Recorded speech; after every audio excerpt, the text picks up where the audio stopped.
Fifth hat for the Marines. Oh yeah, that's right. Yeah, you showed me that. I was like, that's a good choice. Thank you very much. And yes, his thing should be on the bottom as well.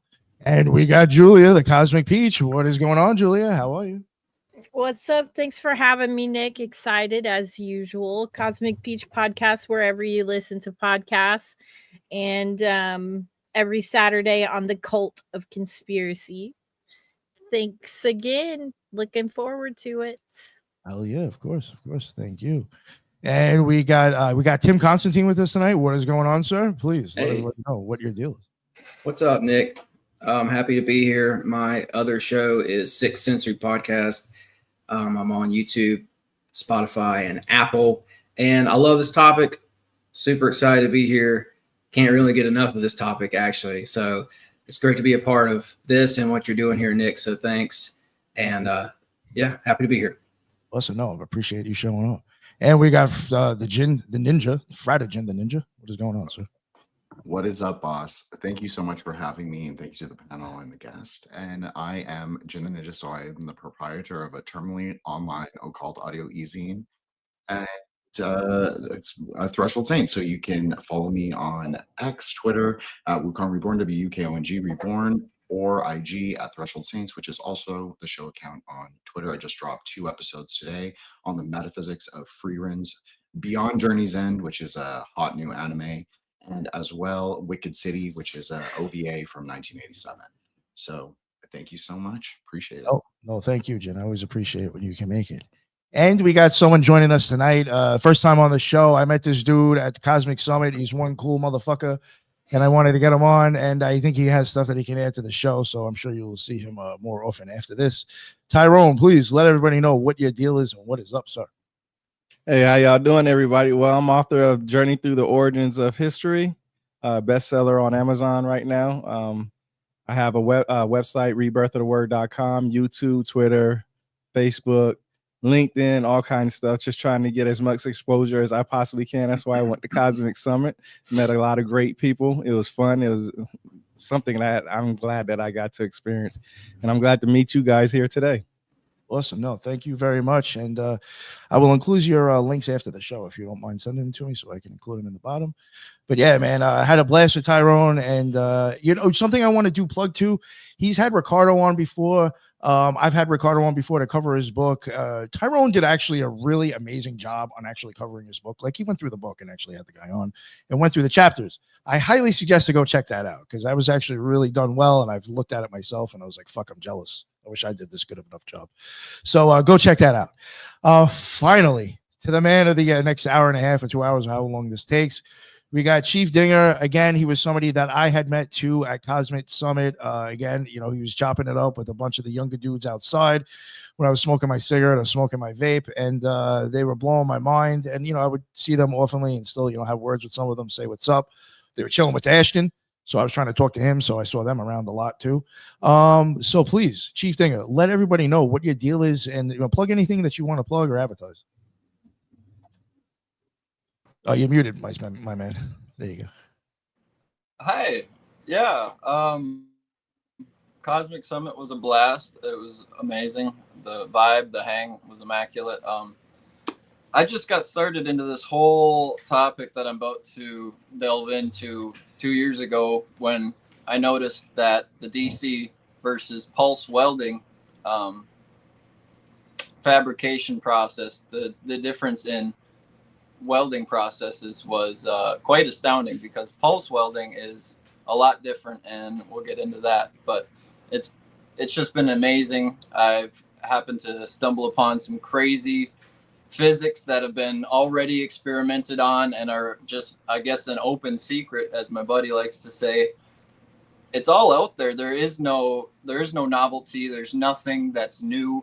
It's all been figured out. It's all been engineered. It's just combining it all is something crazy. And there's a lot that has been hidden. There's a lot that's been suppressed. I don't think it's any secret that things are kind of scary and awry. Even recycling is fake, as I like to say. I try not to get into that aspect so much in this presentation because I think there's a lot of hope that can be had when you realize the unlimited energy you could have. So that's kind of where I'm coming from in this, is energy itself. The presentation starts off with the physics of supernatural. That's what I'm hoping to explain is what is the supernatural force? What is the thing that dominates all of the cosmos? And I believe that's in a unified field theory akin to the electric universe cosmology. So that's where I'm coming from here. Hopefully I can make a little bit of information that way. Yeah, there's a lot of stuff I packed into this. There's about 30 slides. Well, let me see. 35 in total. Some are better than others, and some I'll probably talk more about than others. But yeah, there's a lot. I had a welding stuff question. in here. There's a lot of people in here that are not generally known. So I had a Go ahead. welding question really quick. Have you ever used hydrogen gas or Brown's gas to actually melt metals before? that's part of don't this know if you heard. technology. Yep, 100%. Nice. Awesome. Yeah, it's kind of scary how much can be explained in an electrodynamic fashion, and that's of course where the electric universe comes from and comes at questions, and it makes a lot of predictions, and it's beautiful. And I heard Mr. Rebirth say he's very much into this stuff as well. It's hard not to be. You catch this electric bug and it catches you too, because there's a biological side to this as well. This is a unified field theory. It explains all of creation. It's one of the many. Yeah, we're going to get into it. So Awesome. I apologize. I'm on my phone. My camera literally just stopped working as I was getting on here. I checked it before I hopped on, but things happen. So we're going to make it work. But Well, of course. um, Real quick, if you Yeah. don't mind me asking, what was it that brought you to even go to the Cosmic Summit? What was the reason that it made you even want to go there? Good question. I wasn't going to go. I really wanted to. I was kind of like literally praying for some kind of opportunity. And then I was hit up on X to have a cheap ticket. And I took the opportunity, and it was kind of a crazy nuts idea, but it happened. And yeah, I still don't know exactly why. Oh, shit. Oh, boy. Fuck. Maybe Right. this will get him caught up, because I think that there was a Oh, that lag is horrible. yeah. It's almost like you could ask a question and you could wait for the question to repeat, and then he'll hear it. Yeah, maybe this will help. Oh, hopefully he comes back. Until then, I guess maybe we could tell jokes or something. Julia, got any good jokes? They're already ripping my ass in the comments. I haven't even been here 5 minutes. You haven't even said anything yet, and they're already on your I page. haven't even Girl, said they know anything. you. You set that They- bar. Bring it. Bring it. Come on. Yeah, we're it's waiting. because Headless Nick and I pulled an all-nighter last night. Yo, We that were was- on a live show, and they kept roasting my ass in the comments. That shit was Oh hilarious. man, Oh, we 2 to lost 1. You needed me there. it. Yo, that shit was hilarious. No, I was Yeah, my I face know, hurt by right? the end of the night. I was like, yo, this is crazy. That was a fun one, though. Yeah, no, Nah, definitely. you can hold your own, no doubt, no doubt. I'm sure That's you just- gave him a run. Yes. Thanks. It was so much I- better after waking up because, man, that took it out of me. Oh, really? Wasn't it like 1 o'clock or 1 a.m. or 2 a.m. or something like Right. that? And I for had you to be at guys? work at 4:30. So it was, Oh no. Oh, shit. Oh shoot. Yeah, I remember at one point. I made it through. See how much we love you, Nick. Yes, no, I know. He was like, yo, maybe I'll just go to sleep now. I was like, God damn, thanks, bro. Okay. Oh, It sounds man. like Cosmic Summit stay all over awake. again. Yo, Yeah, just yo, that shit beat me up by the time I was done, dude, from the last. Bro, I had to Oh. drive home 5 hours, man. I was tired. I Mm. was tired, man. And it was fun though, because the first rough. night I was out there with David for till 3-4 o'clock in the morning. oh, wow. So it was crazy. It was fun though. But it was fun though. Yeah, it was fun It was though. I fun. It gonna was say. fun. It was fun. I'm definitely going back next year. Definitely. Did either one of you guys get to talk with Raul from Pillars of the Past? He does like a lot of research in Peru. No, I don't think. He was there. I saw him. Yeah, that guy. Yeah, so you Yep. know him? I actually got his card because what he talks about is very interesting. So I want to have him on my podcast on there. I had to get his card. So yeah, yeah, man. He's knowledgeable. I had him on, I don't know, maybe a year ago or something. Very knowledgeable. I saw that he was there. There was a lot of people there who I recognized. Yeah, what does he cover?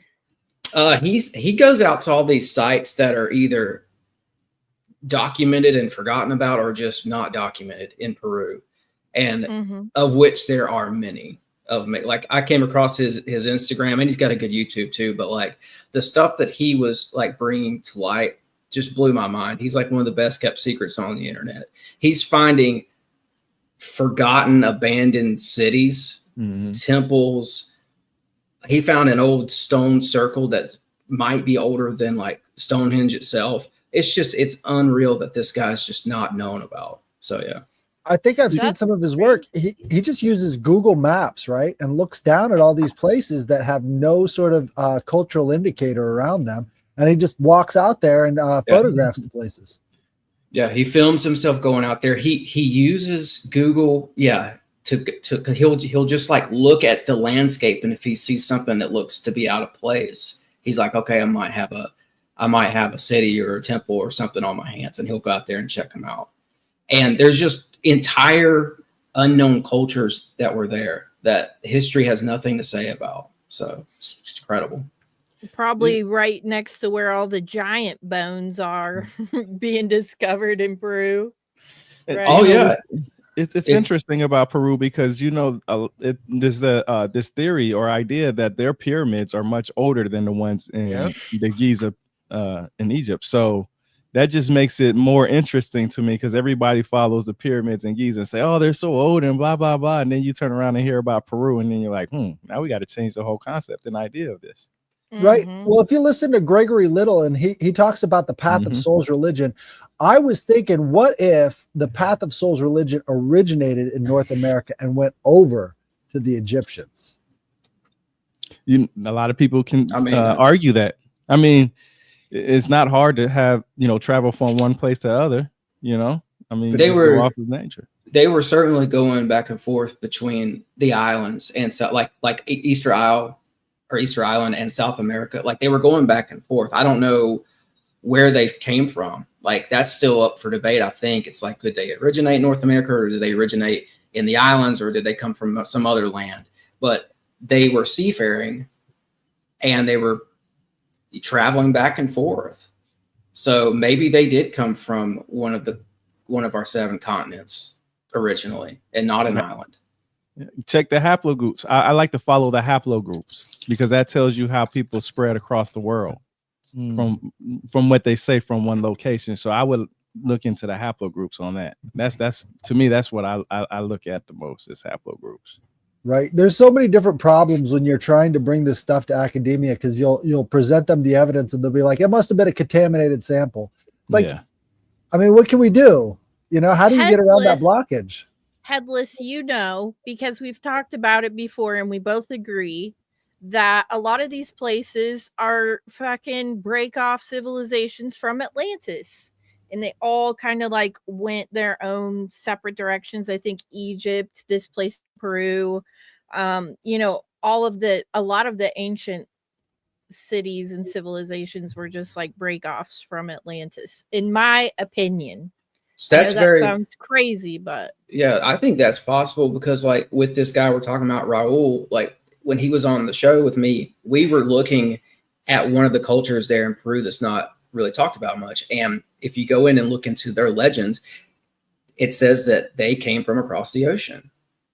Yeah, dude. And landed at Peru. Yeah. That's why Donovan wrote that song. I love that song. I love that song too. It's a nice little history lesson. We should have a discussion on Atlantis, another one, if y'all didn't already have one, because I have some information. I bring David Stig on this. David from Cosmic. He was up there. He was one of the debaters. I love talking about Atlantis. I love it. And I actually think that the Disney movie, like with Michael J. Fox, do you guys know what I'm talking about? Atlantis? Mm-hmm. Dude, they snuck some shit in there.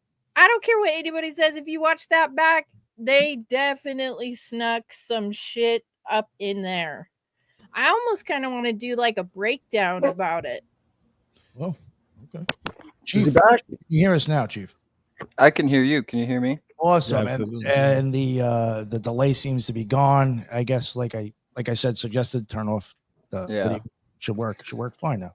Yeah, I apologize. This Bless thing you. has gone to junk. I'm really sorry about that. Normally I'm organized and ready to go, but this seems to malfunction. Anyways, the amoeba continues. Just to say real quick, I actually got the chance to talk to the inspiration for Daniel Jackson, aka Dan Winter from Stargate. He's a genius man, very eccentric, but worth looking into because he's got a unified field theory to say the least, and he's a very generous man and open to teaching and all the good stuff. But he's the inspiration and one of the creators of the original Stargate series because it was disclosure, because that was absolutely real and it was based on facts that happened. Yeah, it was Have nuts you for ever me heard of the Moray valve? Is this going to come up tonight? Do you know what Moray I'm valve? talking I have about? not. Is that from T. Henry Moray? Yes, it is. He was a Mormon. Yeah, he lived Yeah. in Salt Lake City. He tried to get a patent on a lot of this ether technology, and I'll let you continue, but it's very similar. I just wondered if you'd heard of his work. Oh yeah, his dying words or something like that was, "Why didn't they help me?" Like he They had wouldn't. everything. Yep. Yeah, they shot at him and tried to kill him, and Yep. then his kids are both in the military now, which is sus. But One yeah, very down the line of this ether technology deep dive I started about 2 years ago now. Rho Sigma, the author, is actually named Rolf Schafrank. He's an Operation Paperclip scientist, and he was buddies with Tom Bearden. And if you know Tom Bearden, he was buddies or knew of Henry Murray and all the other rest of them. So this book is a never-ending deep dive. But awesome. can I present actually? I don't Yeah, you know. can too if you want. I can pull it up. Well, we can do it either way. Yeah, you can go on the bottom, present, and then I guess choose which way you want to do it. I do have your slides up now, though. Share screen. Is there a big time Nazi connection here with some of this technology? Oh yeah. Always is, right? Nazis and Mormons. Yeah, I was gonna see if the Mormons are in there, the Nazis are somewhere. Yep. Mm-hmm. Am I sharing? Oh yeah, my bad. I gotta pull it up. There we go. Oops. Oh shit. Let's just do it again. Yeah, my bad. Yeah, I got to allow it. Apologize. This one. There we go. Yeah, now we're rocking.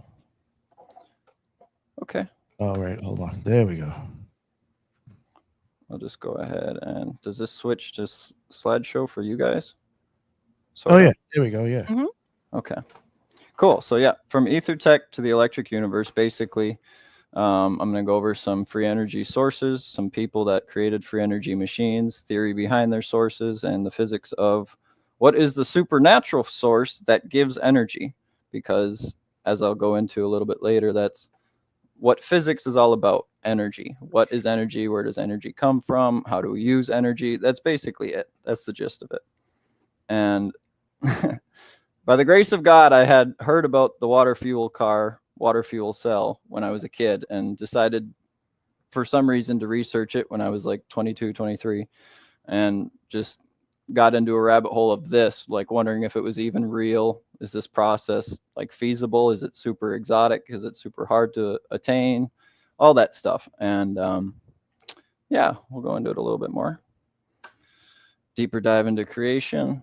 So I'm a welder by trade, and I just noticed that when you use pulse DC welding, you get hotter, faster welds and consume less electricity.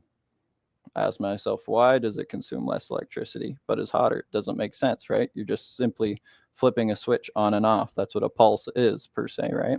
Yeah. And it's kind of a pulse waveform right here. You can see there's peaks as it declines. I didn't understand this, but that was the question that kind of kept leading me down. And, this was my first question is like, what is electricity? How do I make it? That type of thing. this is a good little quick read on all that. I wasn't going to go through it too much. I was just going to say that there's one part right here.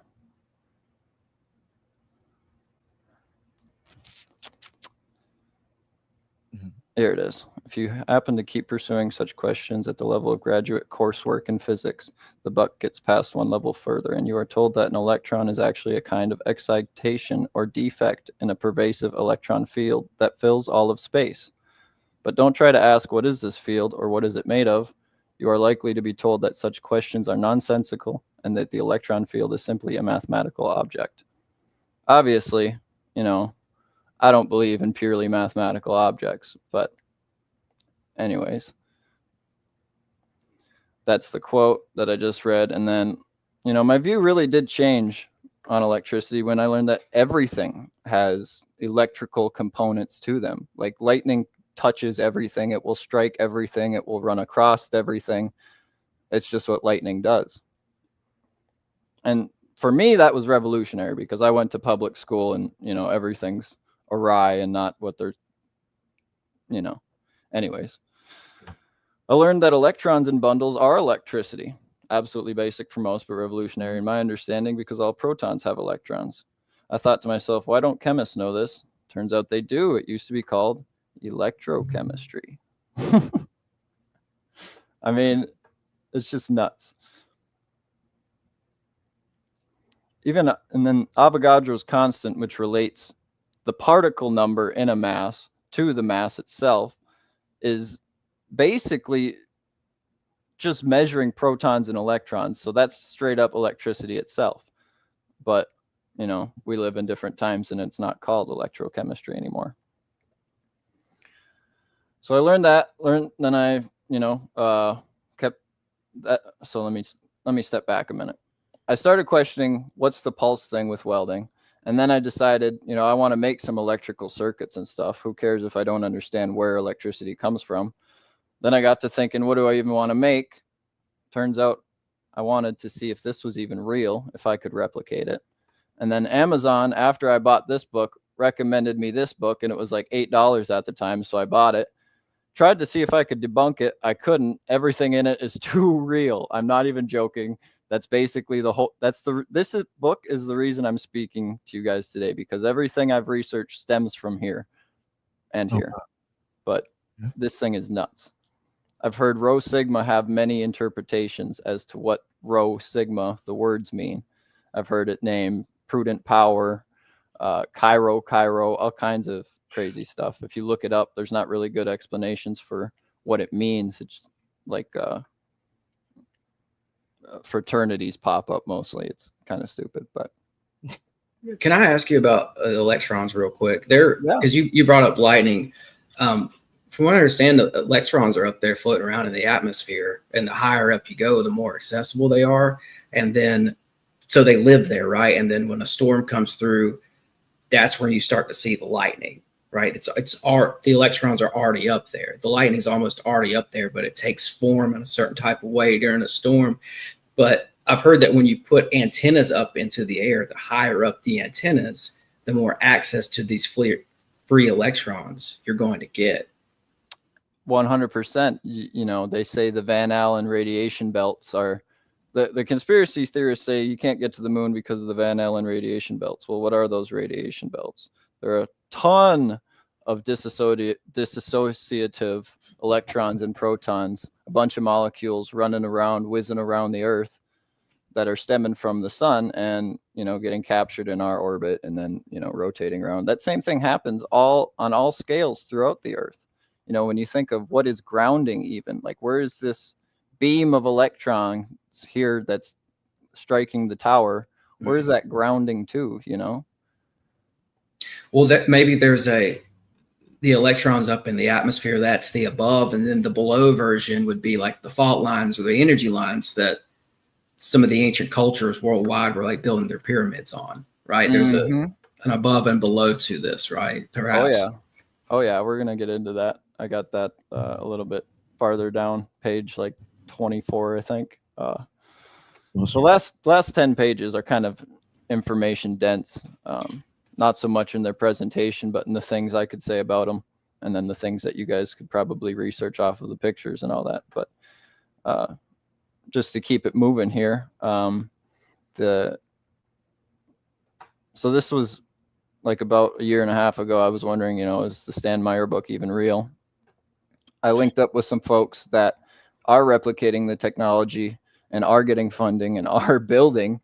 And yeah, it's extremely relevant to all of our lives, from water fuel to instant cheap hot water, which was his steam resonator, Stanley Meyer's, to infinite energy in an electrical particle generator. Stanley Meyer was a genius and introducer of eternal fire. Why do I say eternal fire? Because if you have a constant recirculating stream of electrons, you can make fire with that. The water cycle on Earth is an infinite cycle so long as we have an Earth, right? Mm-hmm. Where does this come from? Where does Stanley Meyer do this in? The hydrogen fracturing process. So when you electrolyze water, you're disassociating the hydrogen and oxygen from the water molecule. Opposites will attract. So negative oxygens will go to the positive, and positive hydrogens will go to the negative. This makes HHO. The Stanley Meyer process says, okay, let's make HHO 3 times. Let's put a stacked array of electrolyzers. So we have 3 times production, just base pulse electrolysis. And the thing about pulse electrolysis is, like a welder, it's way more efficient. Whereas normal DC electrolysis, you get about 75% HHO. In pulse electrolysis, you get about 99% HHO, 1% steam. This is the big reason why it's such a problem in cars, is because they're not using the pulse. They're using the DC from the battery instead of switching it over through the alternator. Pulse, this pulse question I had really digs deep. It's insane. So Stanley Meyer did it stacked array 3 times, and then he had photon injection too. So he would have like 40 LEDs on the side of an electrode with a clear tubing, so the water can flow through this electrode and then get hit by the pulse red lights as well. That was the, what's it called? Oh my God. Gas processor, I believe is what Stanley Meyer called it. But basically throwing a photon energy at the already HHO disassociated water molecule further increases the fracturing process. So you're going to get actually a cold electrolysis process out of this, because you're going to suck in ambient electrons into your tube here in the gas processor. So that's the hydrogen fracturing process. Ether tech, like I said, it was too real. All these people, you start looking into them, and Casey. Yeah, I mean, it's all wild. And to me, this was the most important book, or most important part of the book, because this is actually in reference to Dr. Pages, who I think did work in like the 1890s or something crazy like that. And what he says here, when the axis of spin of the electrons is merged with the radius of gyration, we witness an electromagnetic propulsion by a Magnus effect. The electromagnetic spatial vehicle, once it has degravitated from the ground by injection of the required energy for the necessary time, will be able to maintain this state of degravitation theoretically indefinitely by creating a hole in the cosmic energy, ether. Such a hole would give an Archimedean effect. And if we recall our history of science, we will remember that it was Archimedes who discovered the principle of buoyancy. One wonders what the picture will look like when all the pieces of the puzzle are properly placed relative to one another. To me, that was mind-blowing, because you hear all these people say, we live in a sea of energy, right? And that was kind of rubbing into my brain as I was reading this. That's what that's saying. I might be too retarded to be on this panel. I'm not sure yet. But is that saying that that's basically like we live in the ether? Yeah, this is from the ether technology book. Right. Okay. And if you follow the logic, then having a pulse in there will create a cavitation effect.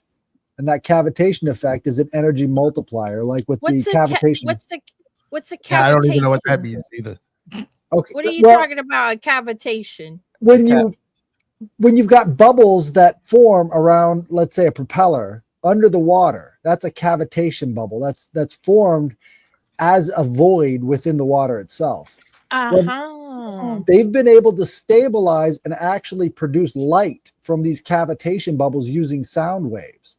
So the idea of the pulse is creating a stable cavitation, which increases the energy. T. Henry Murray showed this for days and days. He showed this going at over 50,000 watts. He showed everybody that it really worked. And his book, like this is saying, is talking about we live in a sea of energy. And that was literally the name of his book, because he was trying to tell people like that it's literally pulling it. There's no AC involved. There's no any of that. It's coming straight from the ether. Like pulling so out this of is so they use this stuff for like anti-gravity stuff. 100%. So I've put it down on in here somewhere where when you get anti-gravity technology, you also get fusion technology, you also get teleportation technology, you also get transmutation technology, you also get which is why the Mormons alchemy. knew. You get the physics of creation, and it's extremely easily recognized in ancient religious architecture, the stuff that we say is religious. But to speak to the cavitation thing, any bubble in water is a cavitation of the water, right? That's the space where there's not water. It's a cavitation of something else within that bubble. Like the hydrogen water bottles. See, like I have one going right now. See all the bubbles going up, Julia? I don't know if you can see it. I don't know if I can see you. I think you're too tiny. You're extremely right with the pulse and the cavitation. What's happening in the pulse of electricity from a DC welder or electrolysis system or anything is that there is a gain of charge, a gain of electrons on collapse. So when you turn something off, there's actually a spike of voltage that goes off. That would be what Tom Bearden referred to as the it's what physics refers to as the dipolar moment, but they don't realize that it's Lorentz variant, not Lorentz invariant. Lorentz invariants ruin the world, so did Einstein, but we're going to get to that. Cavitation is implosion science, and that's what anti-gravity speaks to. There isn't technically no anti-gravity in existence. There is no and existence is not anti. Okay, I think we can all agree that nothing that exists is anti its own existence, right? Like it's already there. It can't not be there if we're, you get what I mean? Mm-hmm. Yeah. Would you say that T. Townsend Brown was interested in these you know what I'm saying? I got to say anti-gravity just so I can get the point across, but I feel what you're saying too. Yeah. I actually, Townsend Brown was like the first or second guy I researched from this book, and I didn't know if his was real or not, but I ended up talking to somebody who appeared on the Jesse Michaels podcast about it, and I was asking him if he, thought it was real, if he thought it was legit, and his answers didn't satisfy me. So it was a real whoa, there's something here to this. There's something that then I find out that the Townsend Brown effect is used on B-2 stealth bombers, and it was used to, decrease air drag and stealth capabilities and radar surveillance and all kinds of stuff. But I like your approach here, man. I got to point that out. I don't know you. This is our first time meeting, but I've gathered that you're a guy who's stumbled across this information and it's just been crazier and crazier the more you've looked into it. That's what it sounds like. Oh my God. We haven't even gotten to the best part yet, which has to do with nature itself and is, in my opinion, the most beautiful thing. Thing that's ever happened to me. I love how you haven't even mentioned Victor Schauberger yet. Not even yet. No, I don't even know if I put him in here. I knew I should have. I was getting to thinking about adding more stuff about implosion science itself, because I don't think I have too much in here, but it all speaks to the same thing. the torus, the toroid, the tornado. This is a force of nature that works on all scales. And a lot of people have figured it out, and a lot of people call it different names, and a lot of people have their own unified field theories of physics. So the unified field theory of physics that is naturally occurring to everybody on the planet and throughout the universe goes by many different names, and people call it all kinds of stuff, and people stumble upon it, I guess. Turns out there is no novelty, and all that remote viewing stuff is real, and you can kind of just unlock the secrets if you pray for it, if you look for it, if you ask yourself nicely. Like, that's literally the key. But yeah, I'm actually more interested in the like mechanical side of all this than the biological side, but you can't decouple the two. They come hand in hand because they create each other, right? The hard drive of the universe backs up both saves of physical and non-physical. So yeah, just to keep going here, that's when I stumbled upon the electric universe. You can imagine me, wondering what is electricity, and then I find an electric universe. I was literally like, pooping bricks. I'm not going to cuss on here because it's your show. Oh no, you can go. But it's like, wow, man, I can't. We're all the believe worst. this. You can Yeah, cuss. yeah. Mhm. Awesome. But yeah, it's just, I mean, you can go through all this. Electron inertia has an engineering capacity a la electricity. Electricity inherently engineers the electron/electron field itself. The electricity and electrons are hand in hand. They do the same thing. It's just sometimes they're more stable, sometimes they're not as stable. So that's when I found this. The electric universe is a robust and holistic approach to the cosmos. There are no separate forces. Everything works on electricity. Some people say, the Higgs mechanism is responsible for everything. It's this quantum fluctuation and the quantum vacuum field fluctuations that is the thing of all fluctuations. But that doesn't help anybody. You can't engineer a fluctuation of fluctuation of a fluctuation. You have to define it into something that can actually make sense. And all of this stuff, I'll put it here. It combines physical understanding of van der Waals forces, Lorentz variances, not Lorentz invariances. Lorentz variances, Coulomb barriers, amps, farads, watts, volts, and ohms. It combines all of this into creation itself. The EU makes the unsolvable problem of the uncertainty principle a certain promise. There's a separation constant within the fine structure constant. All of physics is about energy. This guy was one of the guys I started talking to early on in my journey of all this about Stanley Meyer stuff, because he's one of the guys who's replicating it. And he's got a beautiful paper here. I'm just going to ignore it for now because it's in preprint. I don't know if he wants me to put it out, but H2 Colby on X, amazing guy. I think I came across him recently. I think we might have followed each other recently, actually. Yeah, he's awesome. He's sweet. He's making Stanley Meyer's technology. And he's kind of my canary in the coal mine. I've told him before, I'm waiting to see if you get murked to see if this stuff actually is allowed to come out or not. So, yeah, that's riding on his shoulders. No pressure, Colby, but no. Again, just pretend I'm retarded. It won't be hard to do. What am I looking at right here in this on this chart? Like, what am I seeing here? Which one? All of it. So what the EU is. The electric universe is a brand new cosmology. You can think of it as that's what the EU stands for, electric universe. Okay. You can think of it as Einstein plus. So everything we know about reality, plus the engineerable facets of reality, because as we all know, we don't have starships and UFOs personally. There's something missing. Mm-hmm. The electric universe speaks to a unified field theory. Some of these are quantum experiments. For one, this is the absorption spectrum for hydrogen. So when we look at a hydrogen molecule, a hydrogen atom, it can have several different phases. It can have 3 electrons. It can have 1 electron. It can have 2 electrons, all kinds of stuff. But when we look at it, we get absorption lines. These absorption lines are what we call the uncertainty principle in physics, meaning we don't know what this is, but we know it's there. So we're uncertain about it, but we can measure several different phases of pretty much all the elements and then come up with an uncertainty principle uncertainty principle about these elements and then engineer that. But that's, that's not really helpful either, because you're not explaining what these lines are. You're just looking at it. You're not able to understand what these are if you just call it an uncertainty principle. So when we engineer whatever this is, this becomes a certain promise.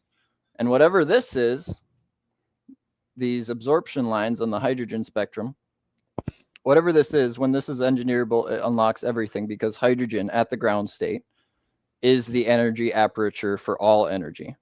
There's a hydrogen lattice throughout the universe. The universe is already 77% hydrogen or whatever. You combine that with the plasma dynamics that the electric universe enforces, and you have a hydrogen lattice throughout the entire cosmos. It's all moving together too. Using this model, how close are they to the starships and the UFOs? Well, we're gonna get to that, because it turns out, like I said, there's no novelty. Everything's already been figured out. Yeah. Just to speak on this some more, this is the uncertainty principle here in math. It's Higgs, not Higgs, the Planck constant and 2 pi. It's delta. It's all kinds of fluctuations going on here, but there's nothing really. There's nothing grounding you here to reality. Chief, have you ever heard of the philosopher Parmenides, who proposed that everything was actually part of one thing and it was not separable from one another? And he came out with Zenu's paradox. Zenu was one of his proteges who put forward the paradox of moving halfway towards a target and then never actually reaching the target, because you just move in halves. So the idea there was nothing can actually be separated. And for, thousands of years, they sort of put Zeno's paradox on the back burner until recently they're using trigonometry to try and solve it. It's an equation that's so simple, and yet it sort of speaks to the nature of what you're talking about. Everything actually has to be one thing for any of this to work. Motion would be impossible if we were two objects. It all has to be part of one unified field of the universe. So I'm gonna skip ahead. This is page 33. This is basically the end of it. But right here, this yin-yang structure is exactly what you're talking about. And if a unified field theory of physics could explain this, then I believe that is what you're talking about. That is the separation constant that my buddy Colby writes about. This here is the structure of the cosmos that is scale invariant. And we're going to get to what this is. But yes, 100%. It turns out there's a ton of people that have a unified one. There's another guy that people obsess about, and rightfully so. His name's Walter Russell. There's another guy that nobody knows of named Oris Bedry. And, there's lots of people. You get these downloads from the universe because you can. There's physics that explains it. And that's like, people wrote about it. They made sculptures about this physics. Like, what is this? I'm going to hopefully explain what it is later, just to not jump too far ahead right now. But well, I've even said on the show, you've probably never heard it before, but I've even said myself, from a magical experience, I do think when you fuck with magic and cross the abyss, when you open up your eyes, you'll know shit and understand stuff you didn't know before. Oh yeah. It's very weird. Yeah. I've gotten a lot of insights. Just, it seems like, I call it synchronicity because I'm looking into this stuff already, but, it's, you get downloads. The remote viewing thing is 100% real. I believe reminds me of the Akashic records. That's what it reminds me of. Oh yeah. That's the morphic fields that Rupert Sheldrake speaks to. Well, and I love the name of the DC capacitor that T. Henry Murray talks about. He called it the Corona Spark. DC capacitor. Just FYI, 1943 on that one. Very interesting with the little Corona business. I mean, they're that's, we're gonna get to that, but I'm thinking about what Randall Carlson said on Rogan. I don't know, maybe more than a year ago, but he was talking about how they were working on behind the scenes, working on getting this information into the right people's hands so it can never again be suppressed. I'm hoping that's what's happening here. Well, I'm trying to put it out. I'm trying not to die. You know, there's certain things that I don't know. There's certain boundaries I'm not pushing in this. Even I'm trying to push a lot, but there's certain things I'm not going to go over. It's all really well known. That's the point. Yeah, it's all an open secret. There are no private information. There is no private information. It's all out there. But I like how you put that, because you're right. There is no hidden secrets. You know, it's all in these books that people have written over the last, you know, depending on what you want to consider them books, for thousands of years. And it's really hard for a lot of people to pick them up, because guess what? They got 9 to 5s, and that's not enough time to read books in between that time, especially when you're working, family, trying to do something that, you know, other than, you know, keeping yourself busy. It's really hard. So yeah. No hidden. I say that all the time. I actually read the books so I could talk about them on my podcast, because I know people are so freaking lazy and busy these days. They're never going to read the books. Yeah, I actually have a series on my website, my YouTube, what I've learned from reading this book. And that's a good idea. I'll show y'all real quick. I didn't mean to interrupt you, but I have all these little tabs on these books that I've read, right? And I go through each one of these tabs and talk about them. That's why when Nick was talking about the discussion I had with Ricardo, it was just tabs that I had in there that I found interesting. So yeah, that's why I said I like this. I like how y'all put that. No hidden secret. There isn't really any. No, got to find the time to get it. Yeah. I mean, this stuff is not hidden, but at the same time, the general public either doesn't know about it or doesn't know what to do with it, because we're living in this world driven by consumables. And you get these companies that swoop in here and they'll make you forget, just like they've made us forget everything. Like we have to pay a energy bill every month to a company. We have to go to the pump and pay for gas. We don't even need gas for cars. Well, but they make us forget all this stuff. So yeah, the energy, I mean, yeah, there's no secrets, but yet, I mean, the information is not out in the public yet. It's too big to keep down forever. We're gonna. Oh, I'm so close. Let me get to that point. But just to say about the book thing, yeah, there's a lot of good books out there that all speak to creationism in some aspect, and I've been fortunate to find some people on X and discovered this ether technology book myself, but there's a lot of books that speak to it, and you get a hint of it and you can start chasing it. And one of the big things is a pulse. You know, pulse with modulation is something that could instantly change power consumption overnight. And that's literally a few components you add to the grid. You add it to your breaker box or anything.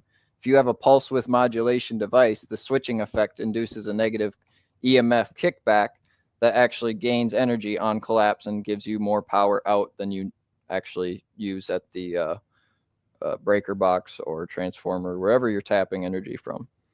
But that's just the pulse thing. I was going to say about the book thing too, just to end that real quick. The idea of AI nowadays is horrifying me, because I'm seeing people get taken over on social media immediately. Like, it's cool and stuff, and I've used it to make pictures and I've used it to do some research and stuff. But nowadays I'm abhorrent about it and almost against it entirely. It's just people got to get back to reality here, guys. Like, we're humans. Like, yeah, the AI can be helpful, but holy smokes, you know, people give you a Grok. What does this mean? And it's like, brother, it's crazy you say that. That is making people more lazier than it was when Google was accessible to everybody, because they don't look up the information for verification's sake. They look up the information, and you know, Grok or ChatGPT will give them an answer that could be incorrect. And they find out that, you know, later they were wrong. You know, it's crazy, because I've seen people, I've heard people talk, I've interacted with people a lot, and I can tell when they post something that's using AI. I can definitely tell, you know, and I know that it's a helpful tool. If you use it right, you know, especially if you're writing a book or a journal or a blog or something, it skips the middleman of the editor when you're trying to get the grammar correct, you know, dot the I's and cross the T's type thing, right? So it's a good tool, but I'm starting to see people are abusing it to the point where they think they get on there on Twitter and they say, at Grok, is this correct? And I'm just like, why don't you just do a deep dive? If you really want to see if it's correct, you got to do a deep dive in it. Yeah, it's like asking for a meme to give you an answer to a deep topic. Yeah, it's a whole different form of intelligence, and it's not even.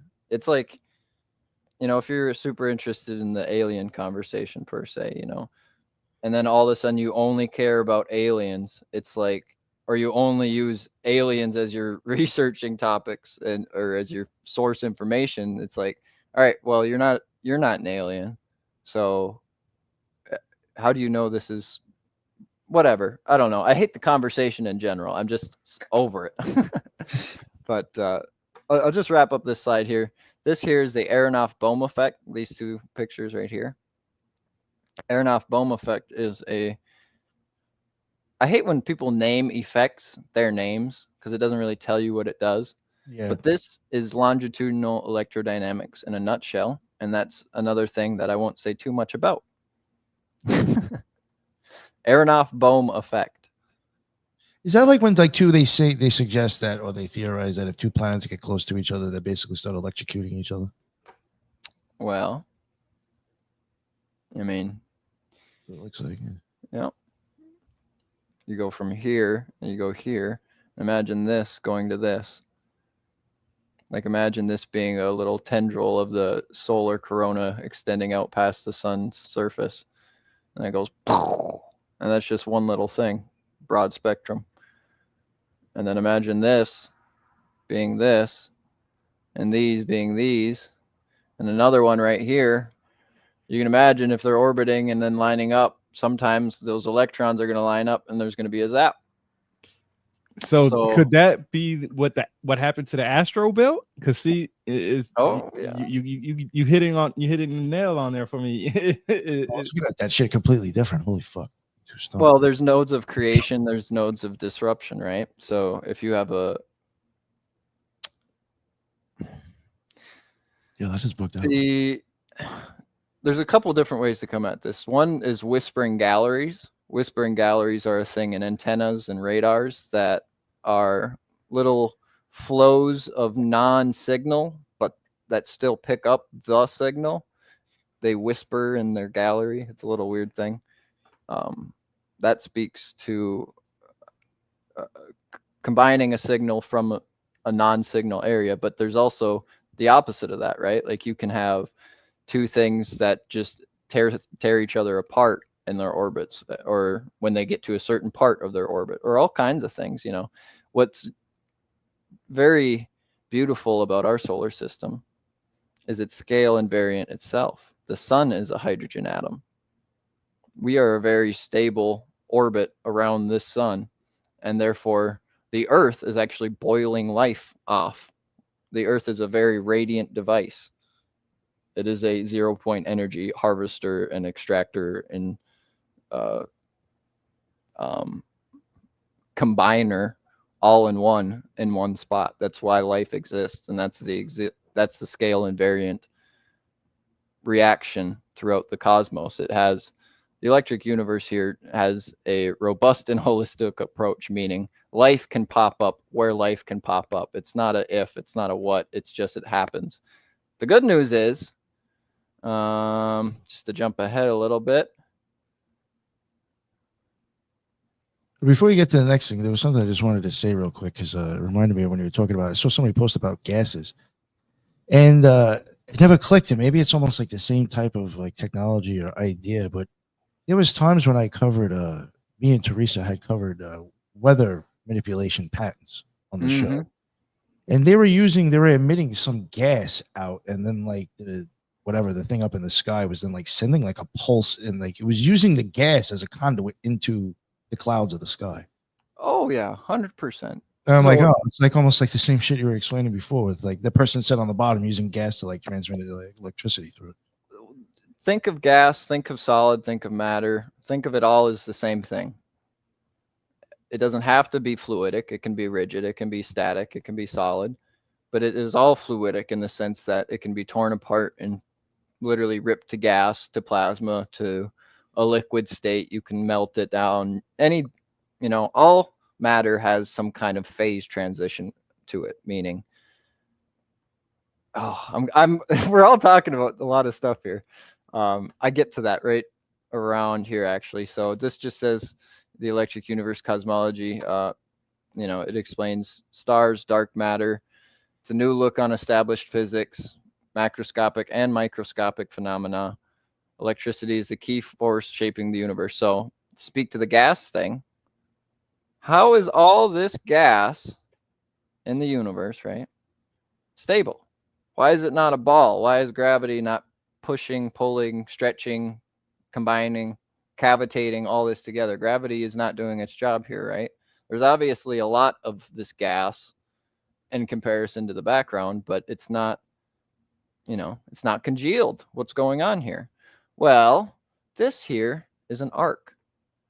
This is a boundary layer. This is a boundary condition.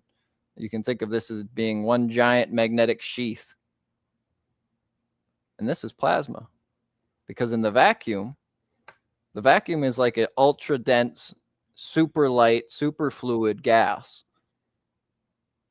The hydrogen lattice of continua permeates everything. The hydrogen lattice of continua is also filled with neutrons. So that is the neutrino-verse as well. It's mostly neutrons. Most of the electrons actually bunch up and stuff like this, right? That's responsible for gravity's electron bundling and all kinds of stuff. But yeah, this is a giant magnetic sheath in the universe. This is a boundary layer. Now, I think it's important to note that the plasma has a charge between each one of those different particles, and it creates kind of a conscious neural network out of the particles within those nebula. Yep. Plasma in a vacuum is self-organizing. Right. Are we talking about sentience here? This is the origin of sentience, yeah. In Consciousness. some sense. So you think of the Earth. The Earth is a massive zero-point energy neutrino bundler device. It's sitting here in the perfect zone between the Earth and the outer gas giants, even though they're not completely made of gas.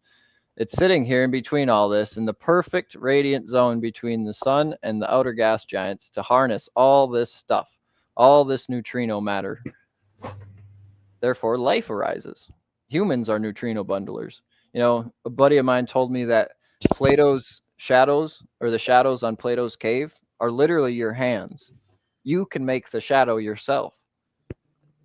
And this principles of plasma physics for engineers and scientists, that's creation. Well, the electric field that we were talking about, it looked like you were about to get to that too, because I saw you had up a slide with like some plants and stuff. But the electric field is a continuation of this plasma, substance. Yeah. So electromagnetic compatibility theory is, the study of how electromagnetics work in everything. So I think what I was trying to say is that plasma go ahead. Up in space is connected to our atmosphere and our electric field. Well, there's two nodes. Go ahead. There's two nodes around the moon where most of the plasma in our upper atmosphere collects. Are you there? Hello? Yeah, I can hear you. I can hear you. And that's at 60 degrees, I believe, north and south of the. So you're moon. referring to Ketu and Rahu, headless? All I'm saying is that's where the gravitational fields are actually the perfect place for plasma. And so they believe that there are clouds of plasma at 60-degree angles from the moon, kind of like the two dragons.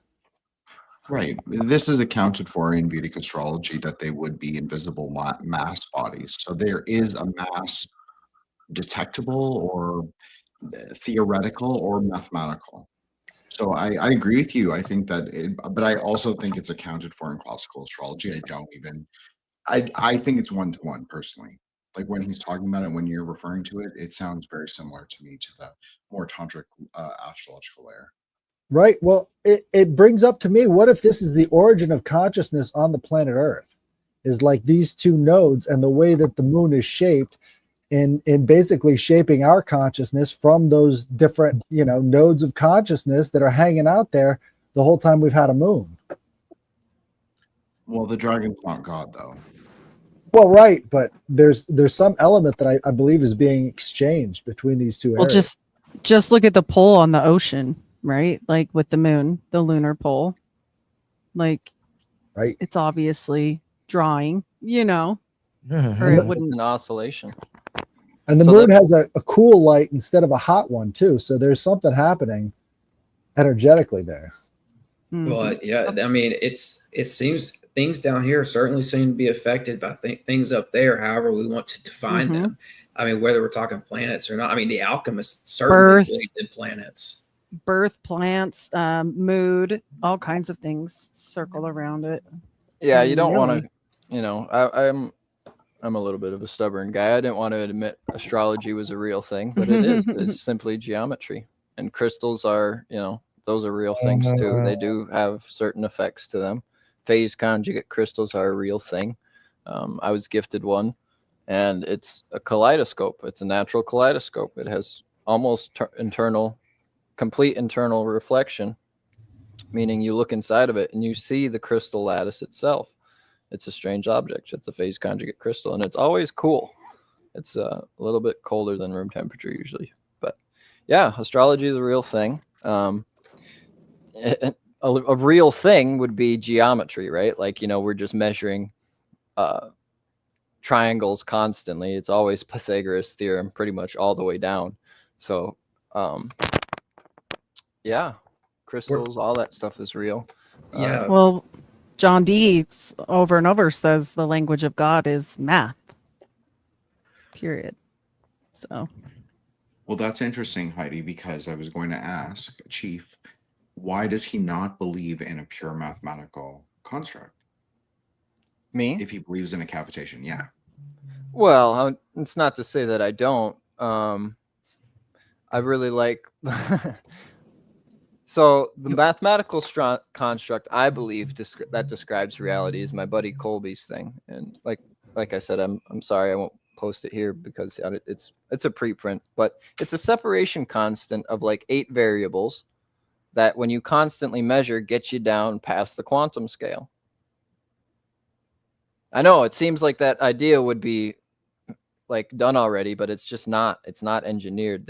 It's called quantum quackery because it's all made up stuff based on other people's names and not actually physical science. Like we don't do a whole lot of experiments anymore, partially because stuff like the LIGO and CERN get built and show nothing, and then they got to show proof that they're showing nothing, but they got to make it look like it's something. So it just winds up being worse and worse and worse. But to say that I don't believe in a purely mathematical construct of reality, that's not necessarily true. I mean, I believe it's pretty much holographic.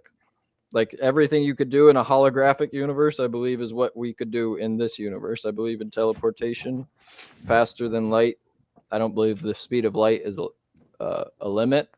I believe I you can straight up 100% believe they figured that out with like around Howard Hughes' time. Not saying he was the only one with it, but he definitely was using it 100%. Oh yeah. I mean, this ether technology book is written by Rolf Schafrank, Operation Paperclip scientist, one of the youngest, if not the youngest. And he was buddies with Tom Bearden, but they worked in Huntsville, Alabama at NASA. So, I mean, and then I don't have too much of Stan Deyo in here, but I had the opportunity to get into X space with Stan Deyo. And he was a guy that worked with Edwin Teller, the creator of the nuclear bomb. And Stan Deyo goes, you know, the Teller group had a craft and they took off from Nevada, overshot Texas, and landed in Florida. So what Stan Deyo is saying there when he says that is that the guy that made a nuclear bomb on planet Earth also made a UFO craft with his group. That's what Stan Deyo is saying. I have no reason not to believe Stan Deyo. He seems like a legit human, and he's one of those guys that you don't hear about, but you probably should because he's a wealth of information. He's one of the guys that believes he's found Atlantis, but he's also done a whole bunch of other crazy stuff, had a really cool life. Stan Deyo's awesome. He's got patents for free energy, all kinds of stuff. Yeah, Renaissance man. Hopefully they're not shooting at him like they were at Murray. Well, he's got stories. Yeah. Oh no. Oh yeah. Chief, I think that some people on this planet have figured out anti-gravity and have actually put it to use. I mean, Oh yeah. it's hard to prove, man. And like, but I like what you're saying. You know, you're talking about this young paperclip kid, right? Rolf Chinfrank. I've got to look more into him. But if you look into the Nazis and guys like Richter or even Rolf Weiderow, who helped start CERN, he was working for the Nazis during the war. Then after the war, he went and started CERN.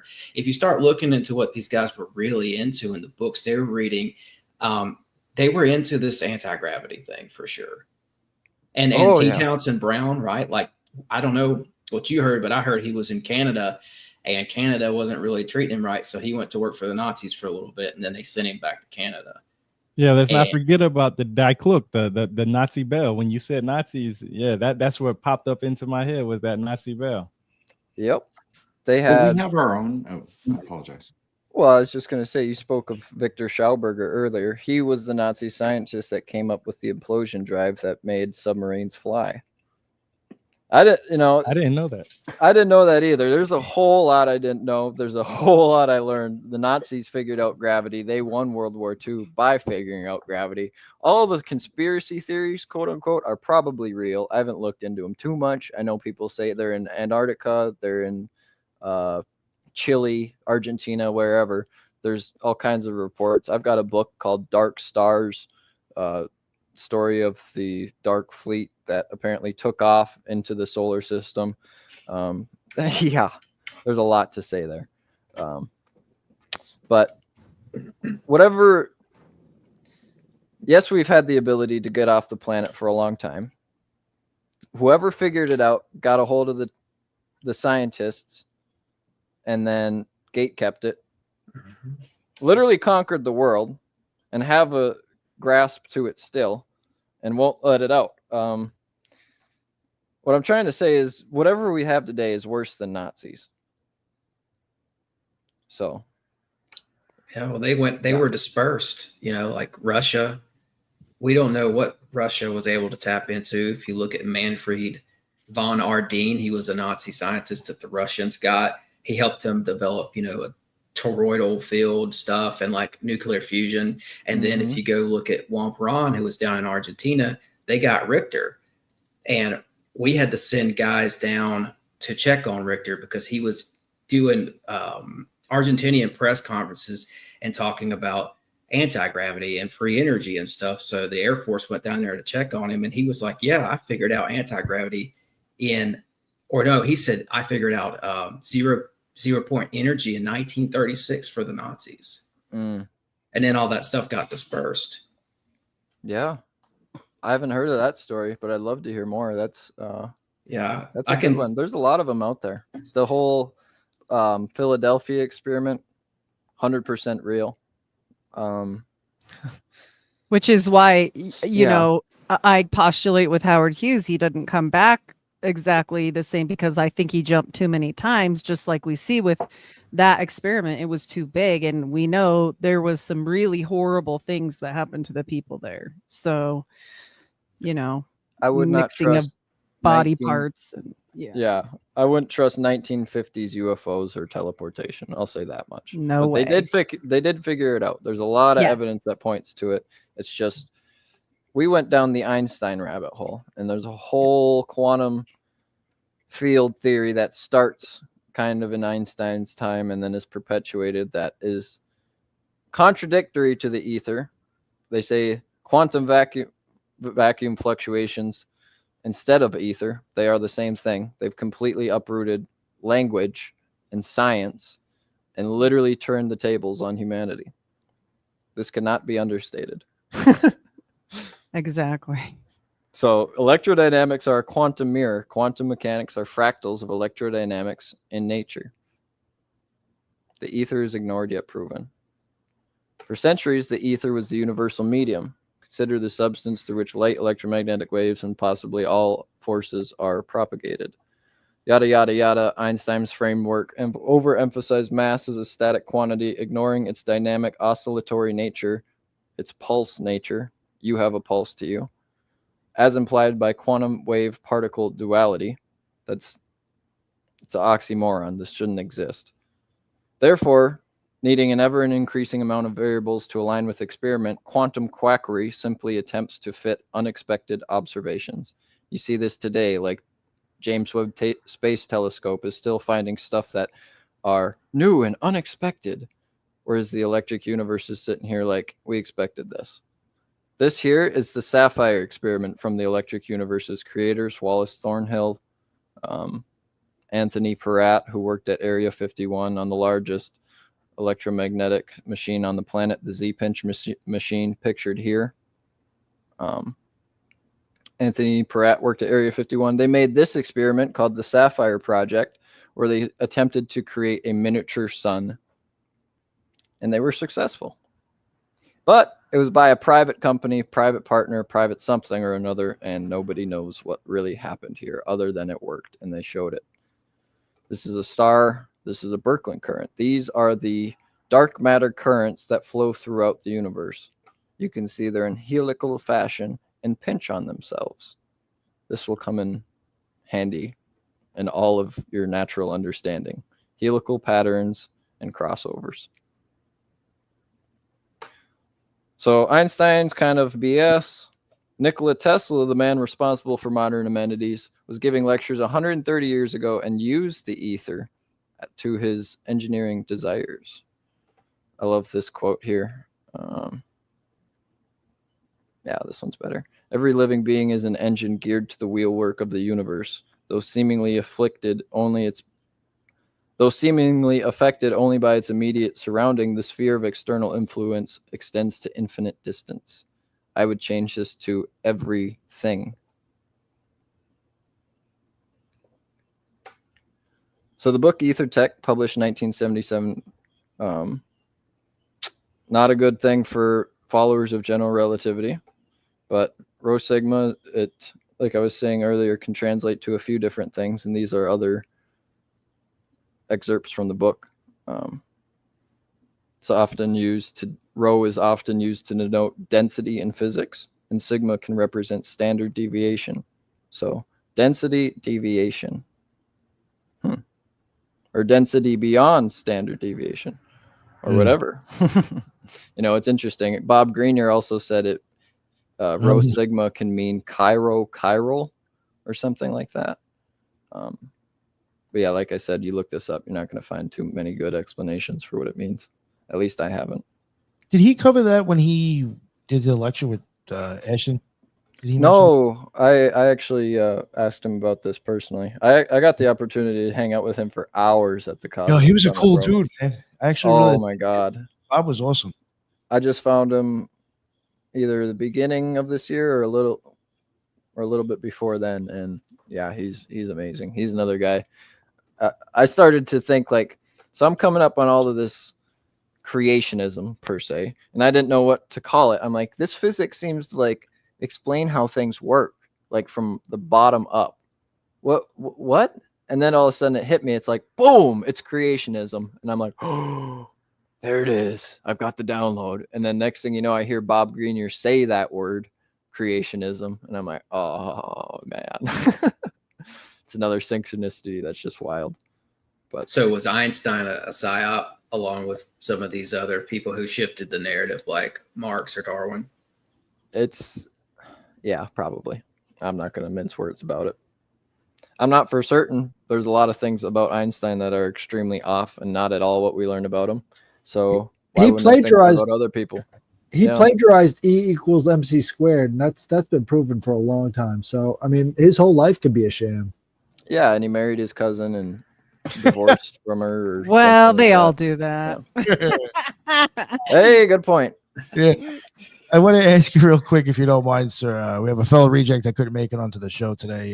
They just got home from being out in the field themselves, and the last thing they wanted to do was jump on a podcast. But could the guest speak on parity, if I'm saying that correctly, mirror in electrodynamics, as well as weak forces or electroweak force, the left-handed universe, and its involvement in the Manhattan Project? Do you know anything about that? Yeah, there's a lot to say about that. For one, mirrors are representatives of source, but source is representative of a mirror itself. So it's a duality in and of itself, and that kind of speaks to what the yin yang is in some aspects.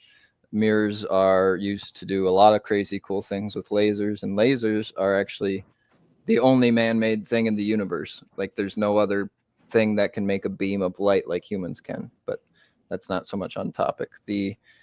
What was the second thing before Manhattan Project? Like portals too, though, right? Yeah, Mirrors. 100%. The Stargate is a documentary. I'm not even joking. I talked to the man who was modeled for Daniel Jackson on the show, and I'd never watched Stargate before, so I just started watching it like a month ago, and yeah, that's nuts to me. That's like it's a dream, honestly. I still don't understand all the crazy stuff that's happened, but the second part was the weak force. Yeah, the electrostatic weak force is kind of like, how I think about it is in relation not at all to strong or weak forces. It's in relation to the permittivity and permeability. And what that represents is the amount of, so permeability is the magnetic reluctance of a material, right? It's what it takes to push a magnetic boundary through this material. That's permeability. Permittivity is the electric displacement field, or the weak force per se, and that's encompasses the weak force and strong force in an electrodynamic fashion. It's more so about the polarization of the atom, and I don't really see how polarization works in anything to do with strong and weak forces. Like it's just it's a charge thing. It's not a strong or weak thing, but I don't know. And then the last thing, the Manhattan Project is a rabbit hole in and of itself, because like I said, the guy that made a nuke supposedly made a UFO too. And if that's the case, I mean, our timeline is warped, to say the least. So, well, it might be the same type of technology source at the end of the day. It's like that thing with the toroidal field. They were able to use that for anti-gravity because it's I don't know, they were able to use it for anti-gravity, and they were able to use it for like nuclear fusion. Right here, that was the next. Oh, okay. So I've got I hear you. this slide and then one more: the mechanism for growth, free energy creation, anti-gravity, whatever, teleportation. It's all the same. The energy problem is the key, and when understood, the universe becomes a human sandbox. Darwinism is wrong, because I was saying earlier, like how the sun and the planets can literally align to create electric discharges between the two bodies and then fry one or another. And, you know, it's an electrodynamic phenomena. Everything is. So planets can zap each other. Darwinism is wrong, meaning planets go through very catastrophic cycles and then very peaceful cycles. And in an electrodynamic sense of the universe, in an electric universe fashion, Darwinism is wrong, because things happen catastrophically and things arise spontaneously, in the sense that conjunction happens. Like I said earlier, the earth is a boiling point for life.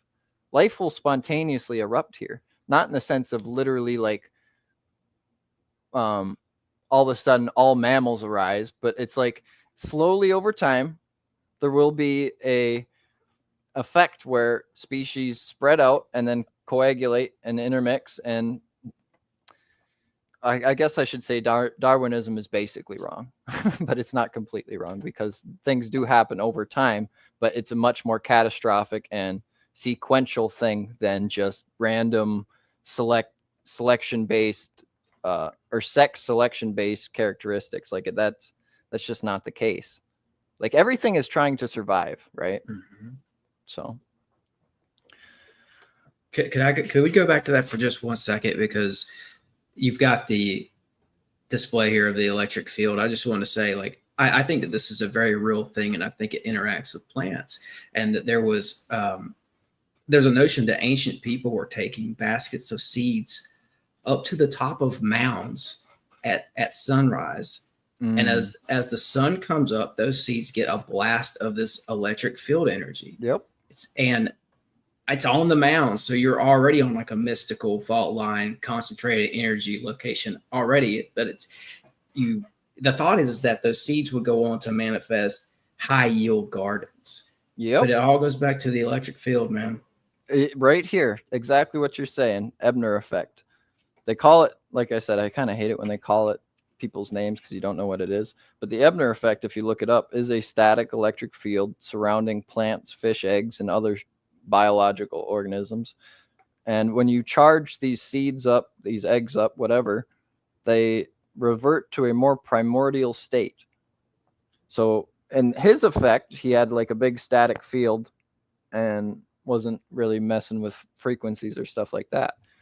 But you could certainly do that. And what the ancients did was exactly what you said. They knew that by having a four-wave mixing on all dimensions, meaning up, down, left, right, back, forward, all kinds of, all the, in complete bubble fashion, you've got all dimensions lining up for light, energy, frequencies, sound, all the stuff at sunrise happens. That's called Agnihotra, I guess.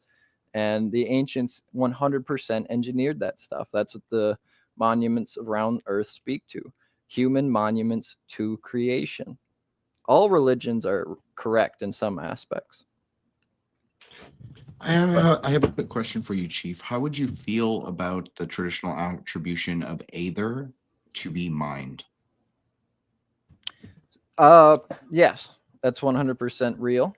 It's just, you got to explain it a little bit more in depth. It's like your pulse has source potential. Your pulse is literally tapped into the universe. You are resonating with the universe at the base level, at the Planck scale, per se. And your mind is tuned to source because the source of creation is literally in our face.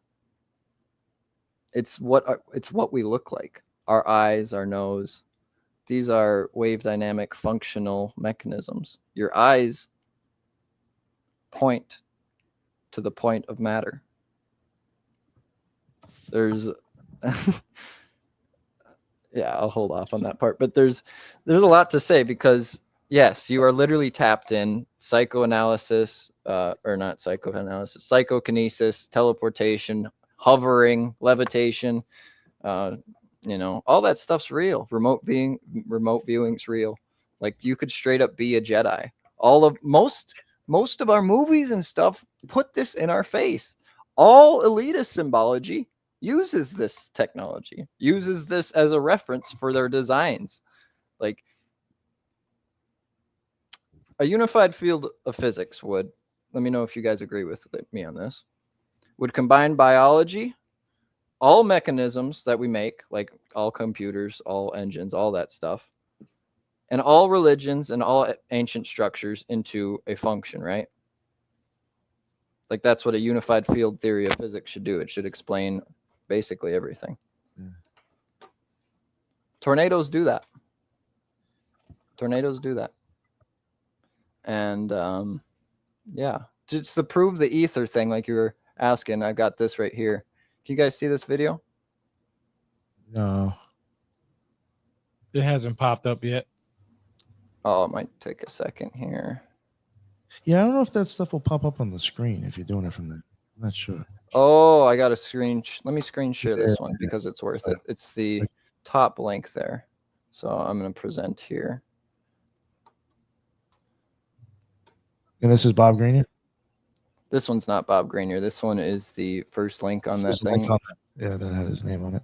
This one's the extended Michelson-Morley experiment. So the Michelson-Morley experiment was a wave interferometer that spun just like this on its horizontal parallel axis to the Earth, and it found no interference, meaning the waves didn't move at all. You'll see that right here. Nicely view the interference fringes during this rotation.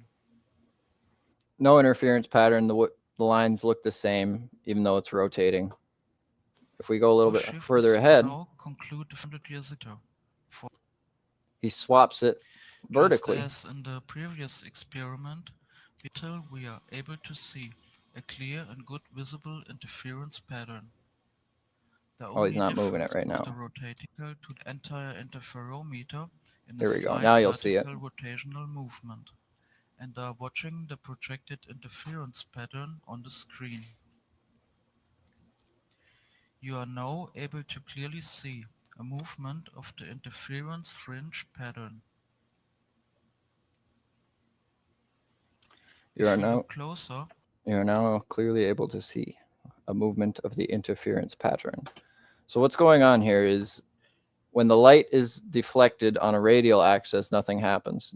It's being deflected, it's being split, but when you spin it, nothing is being changed. It's pretty much static in its field.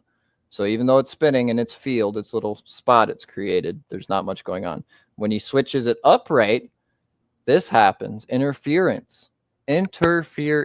Something is interfering with the beam, with the wave pattern on it. And you know, it's ether, but it can go by many different names, right? It can go by the quantum vacuum field fluctuations are penetrating this.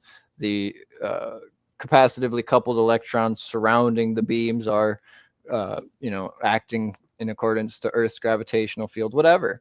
There's a lot of different mechanisms, but nobody engineers the mechanism because they think the Michelson-Morley experiment was bunk.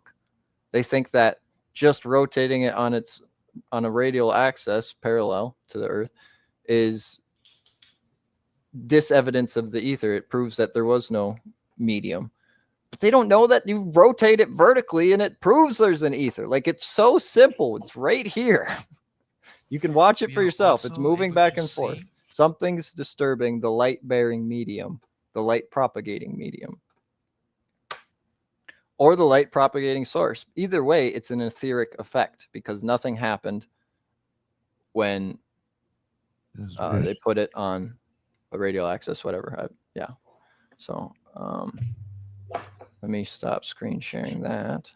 Hey, while you're doing that, it's so funny because Tara Jackson said Nas used ether to destroy Jay-Z, and that's actually pretty funny because that's a good song.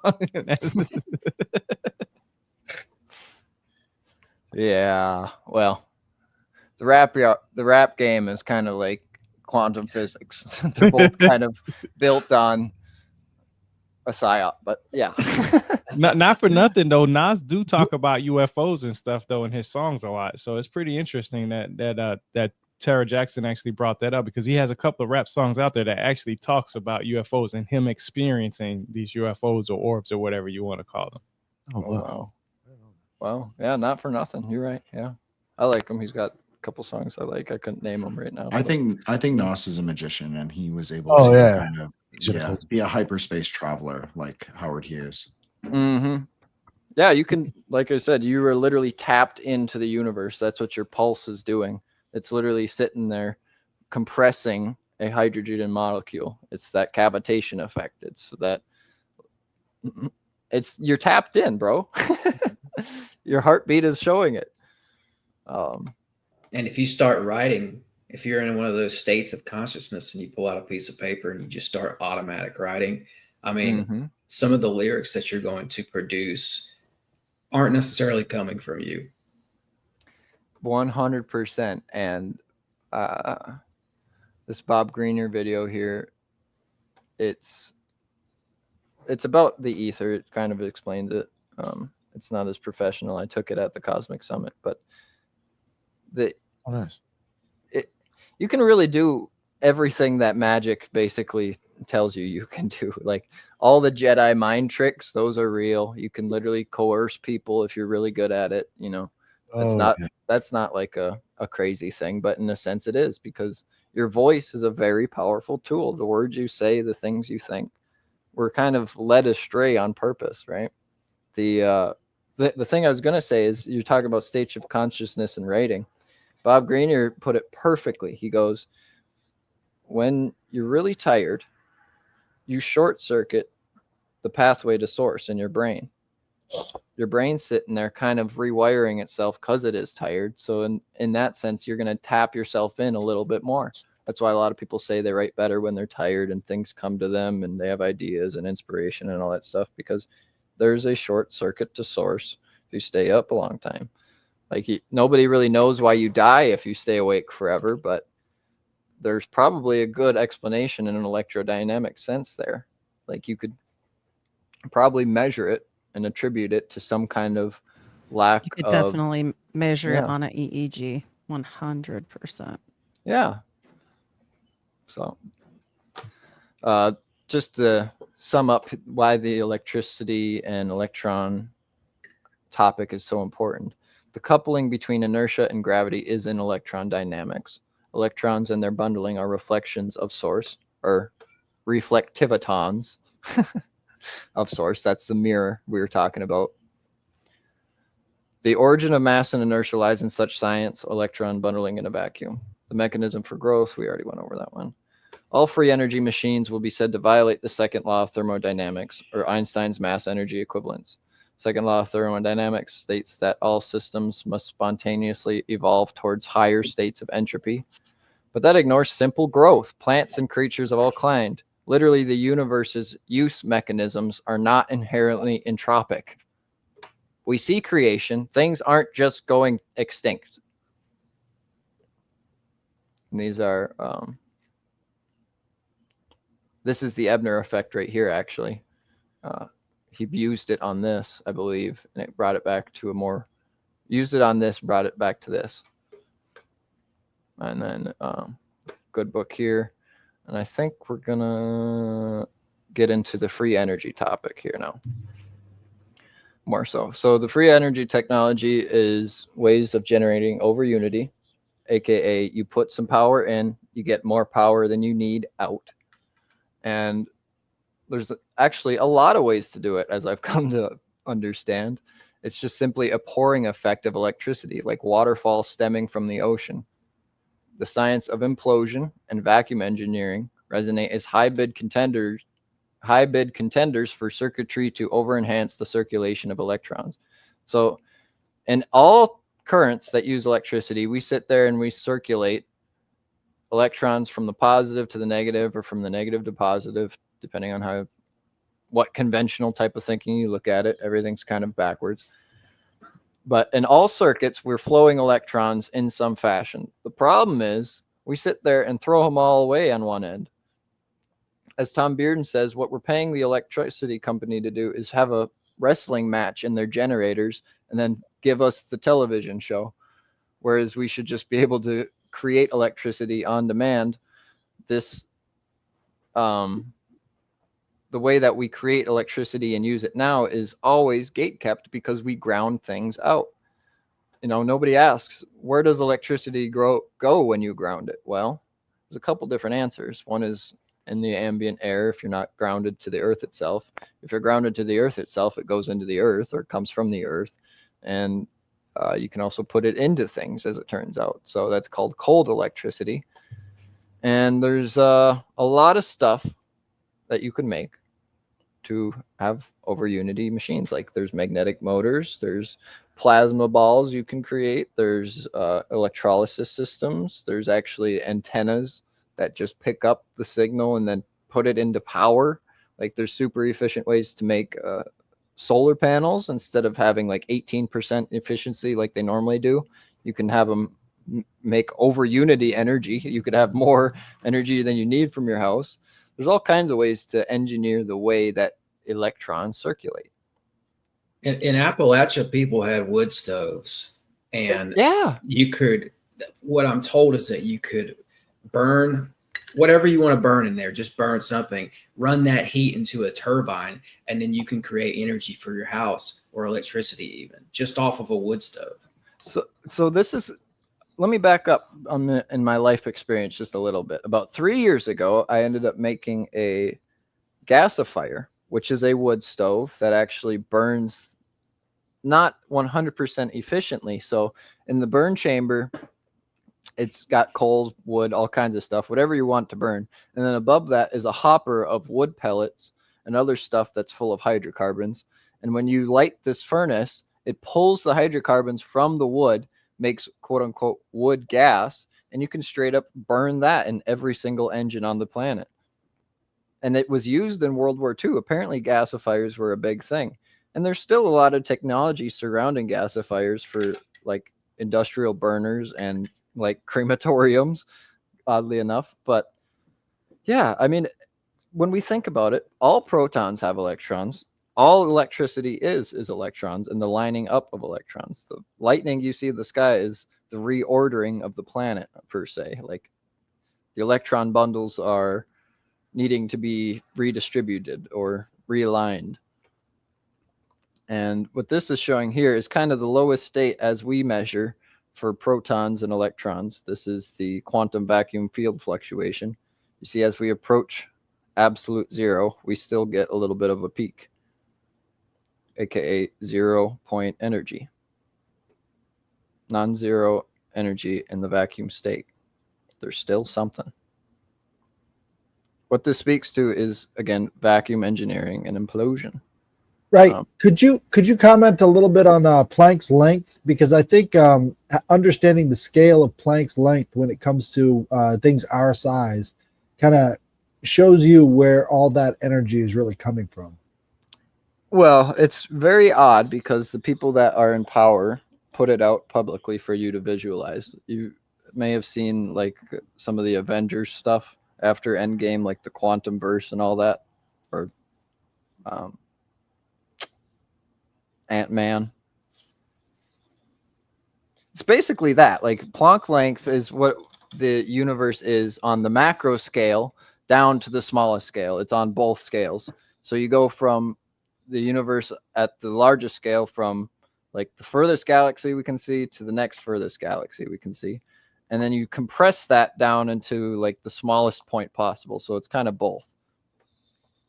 And this is kind of that picture right there, because you know, we live in 3 dimensions and there are only 3 dimensions, but there's a universal wave function. That's the neutrinoverse. That's the ether.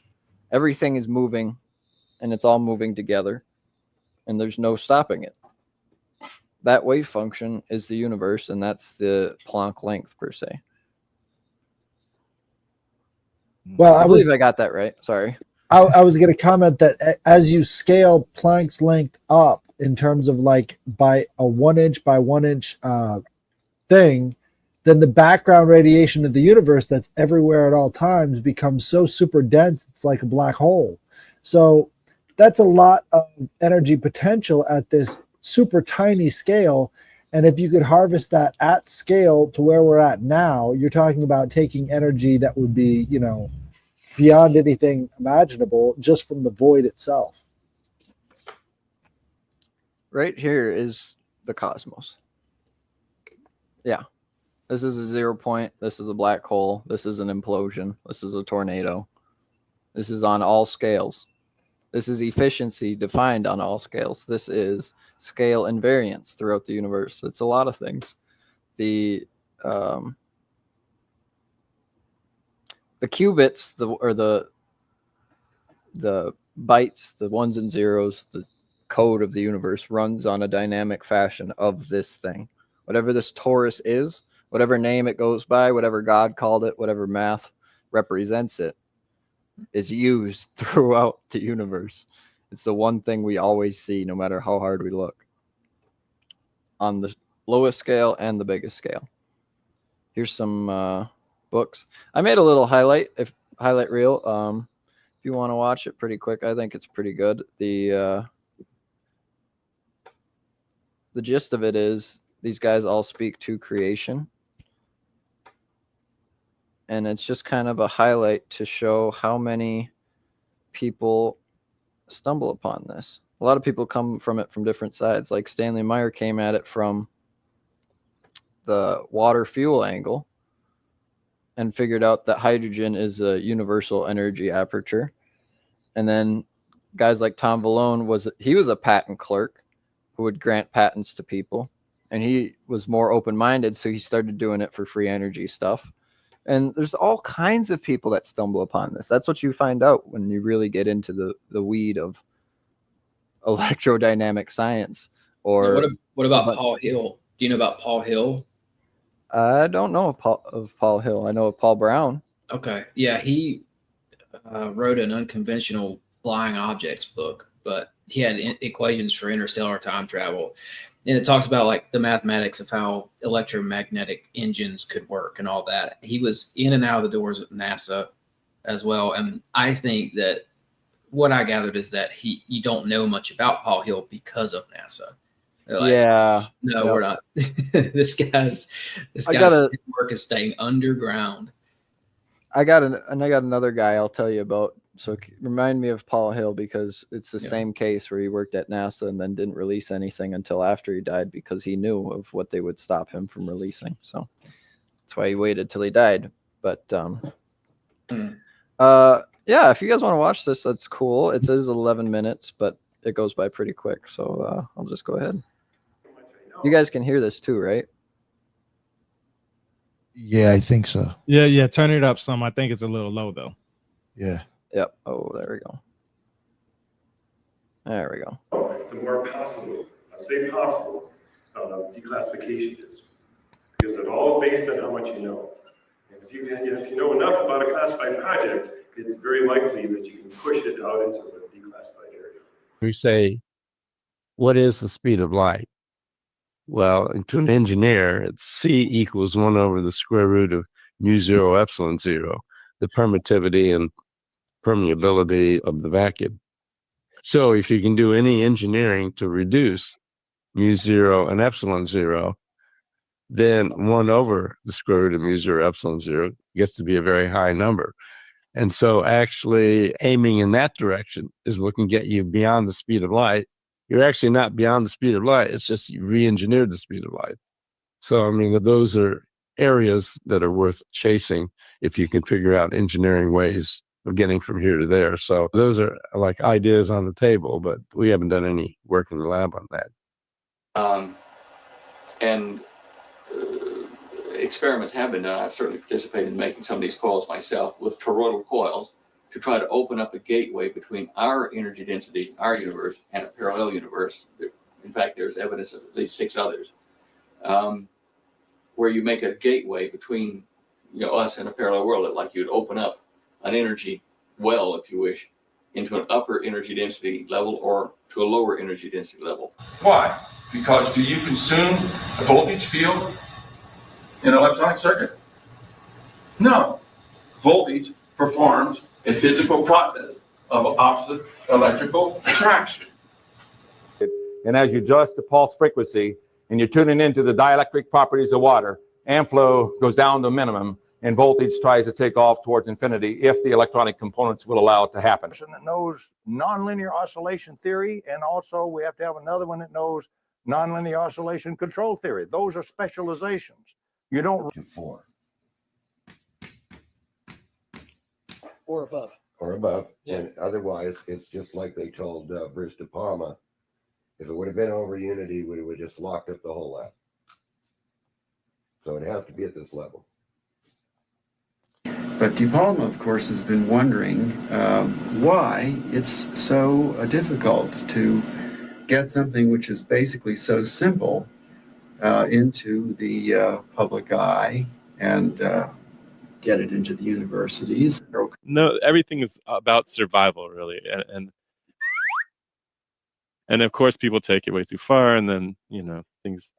Well, that's a very good point, because Velikovsky, in his last work, Mankind in Amnesia, dealt with a problem, a human problem, that I've come to believe is the most important thing that I can let people know about. And that is that mankind suffered through doomsday and survived. Let's look at how Zap Energy creates Z-pinch fusion within an experimental core. First, a puff of gas is injected into a vacuum chamber. As the gas expands, an intense pulse of power ionizes the gas into a plasma. Its currents and magnetic fields cause it to accelerate down the chamber. As it comes past the inner nose cone, the plasma collapses into a thin column.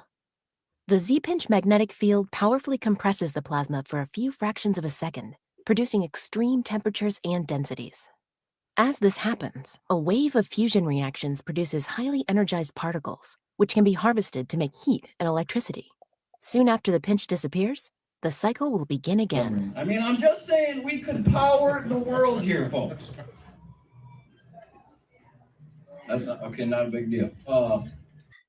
you guys are speaking my language, so to speak. You're preaching to the choir with respects to what I've been told. Dare I say, it could be, you know, nonsense, but what I've been told off the record by some American officials as what has been deemed as national security information is what you're seemingly describing publicly. So I want to thank you so very much, Ms. Donovan, for even joining this call today. Now, basically, the idea is displacement current will support a self-loop system based on implosion rather than, right? The whole idea of creation, again, a physics based on creation rather than destruction.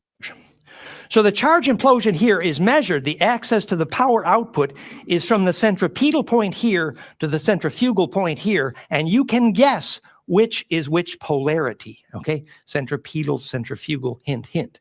This is a picture of the Birkeland current filaments that flow between galaxies in deep space. They're in what's called dark mode, so that you can't actually see them, but the radio astronomers can pick them up with their radio telescopes.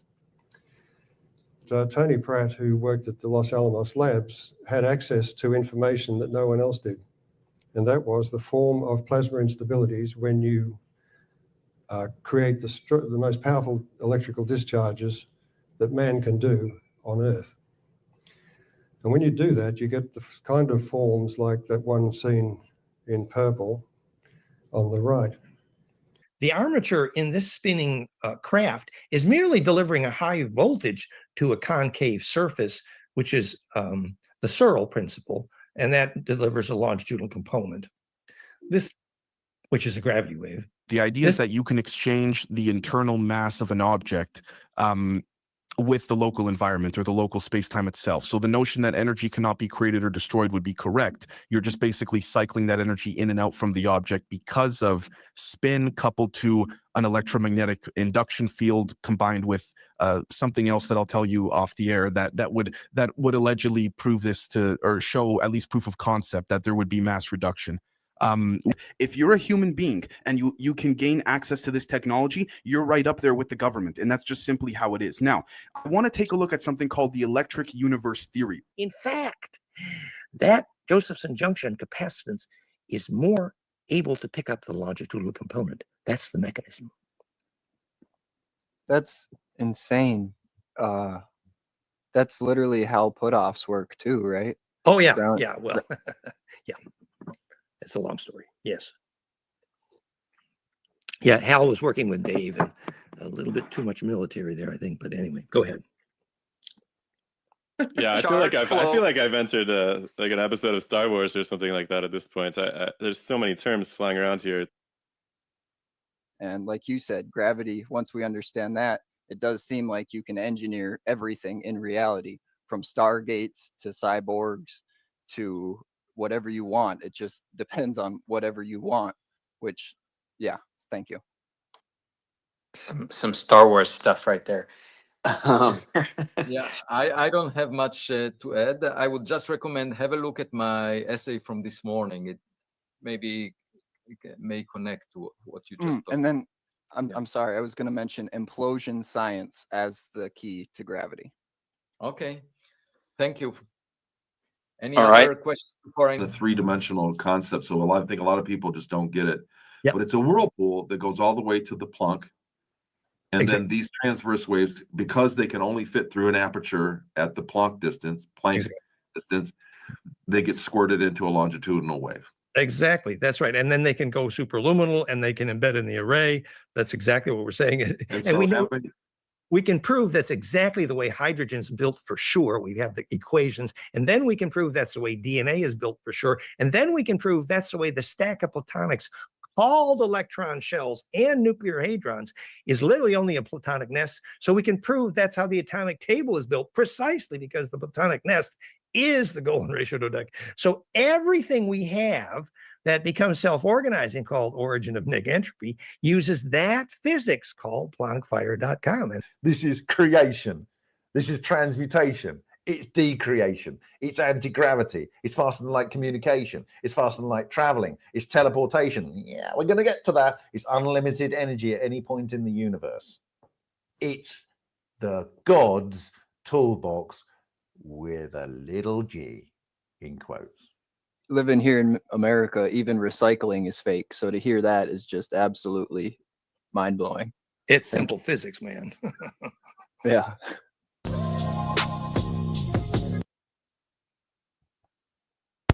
So that's that.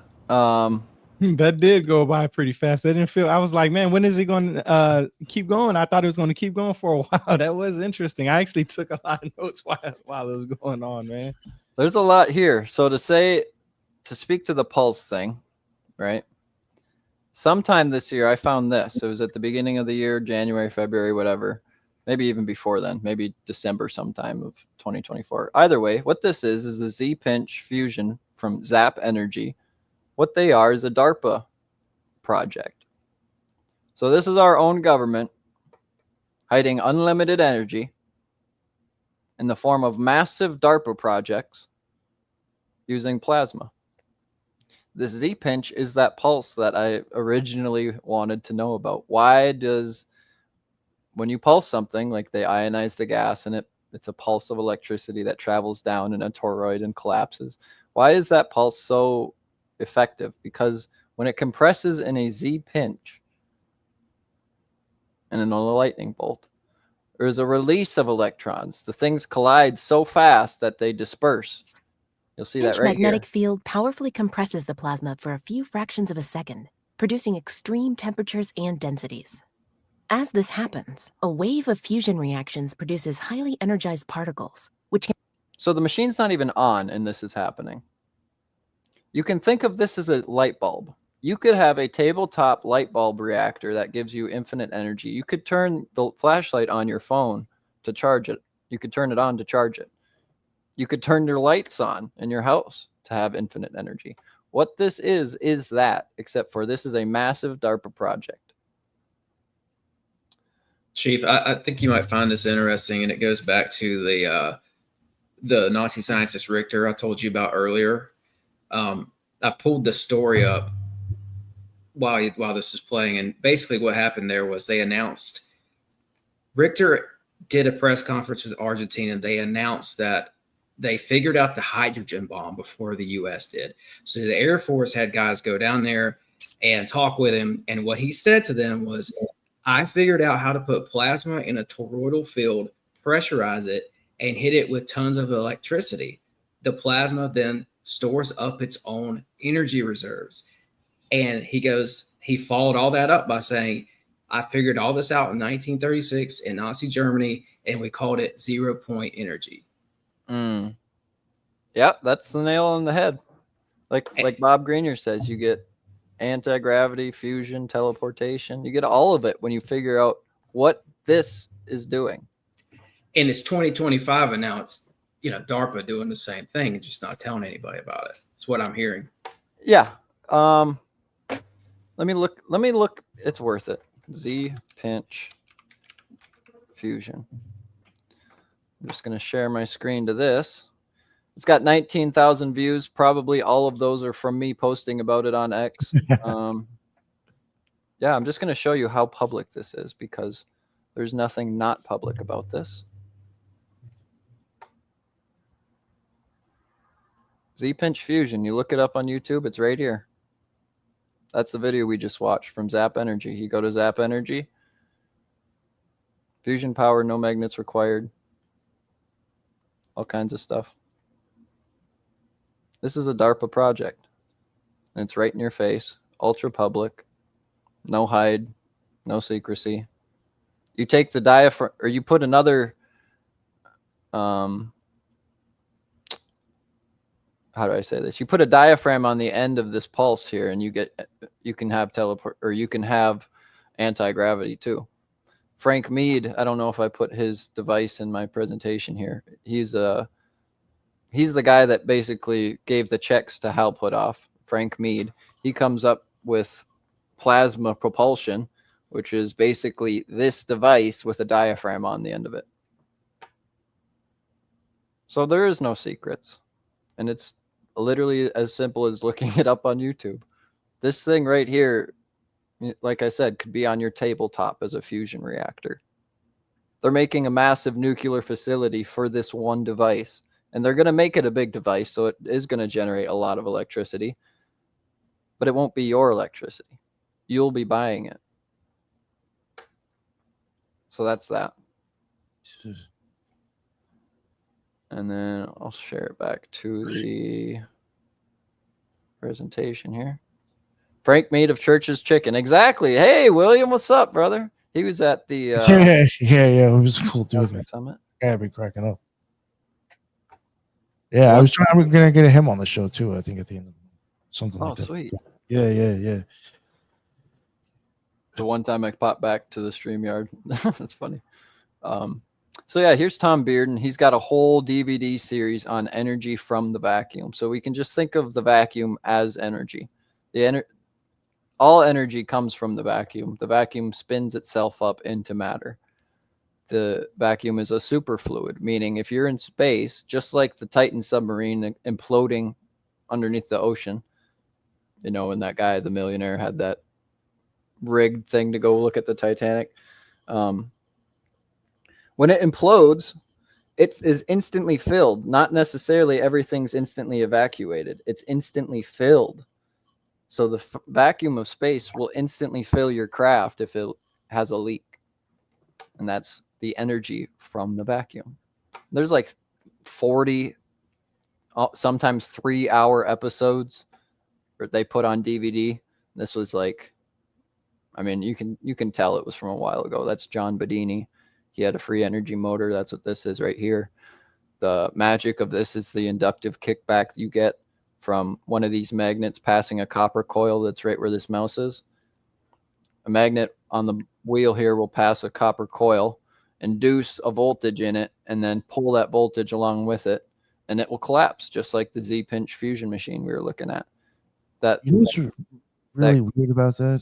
Sorry to interrupt you. Is that I had covered recently Robert Flood. He had some sort of invention that had like a wheel and then like some copper twisted thing, and he had this theory about how it was supposed to like pull water up and then like pour it back down. It was like this continual energy thing with just recycling the same water. They said it didn't make any sense to see if it was possible, but supposedly he, you know, there's pictures you can find of like his drawing of it, but it sounds very close to this, something like that.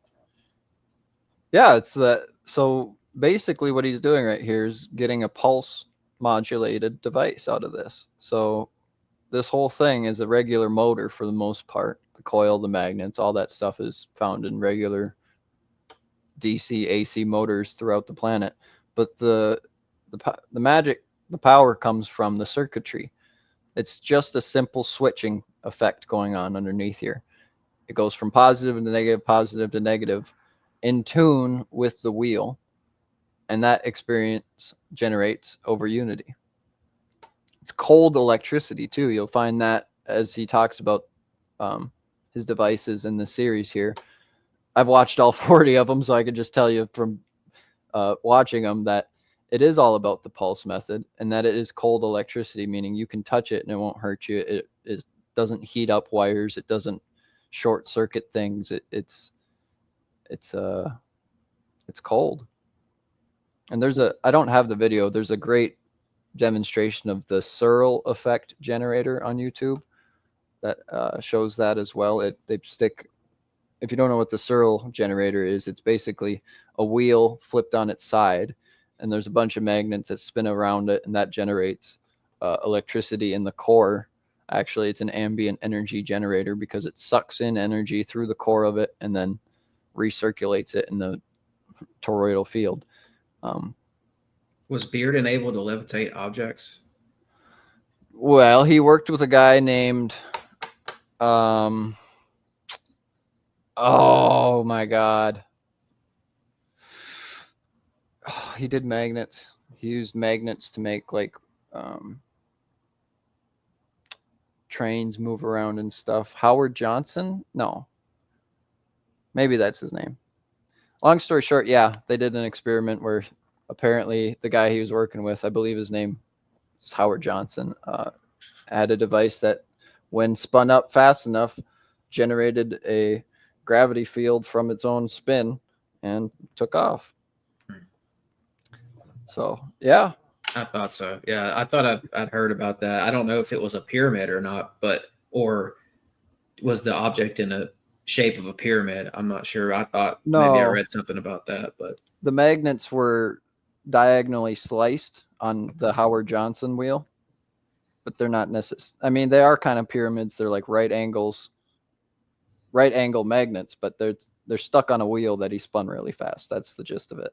And you know, a lot of this stuff is like, wow, you're telling me we just spin an electromagnetic wheel really fast and we get anti-gravity? Yeah, and maybe that's simple because it stems from a lot of you know, preceding of information in our culture and the stuff we get.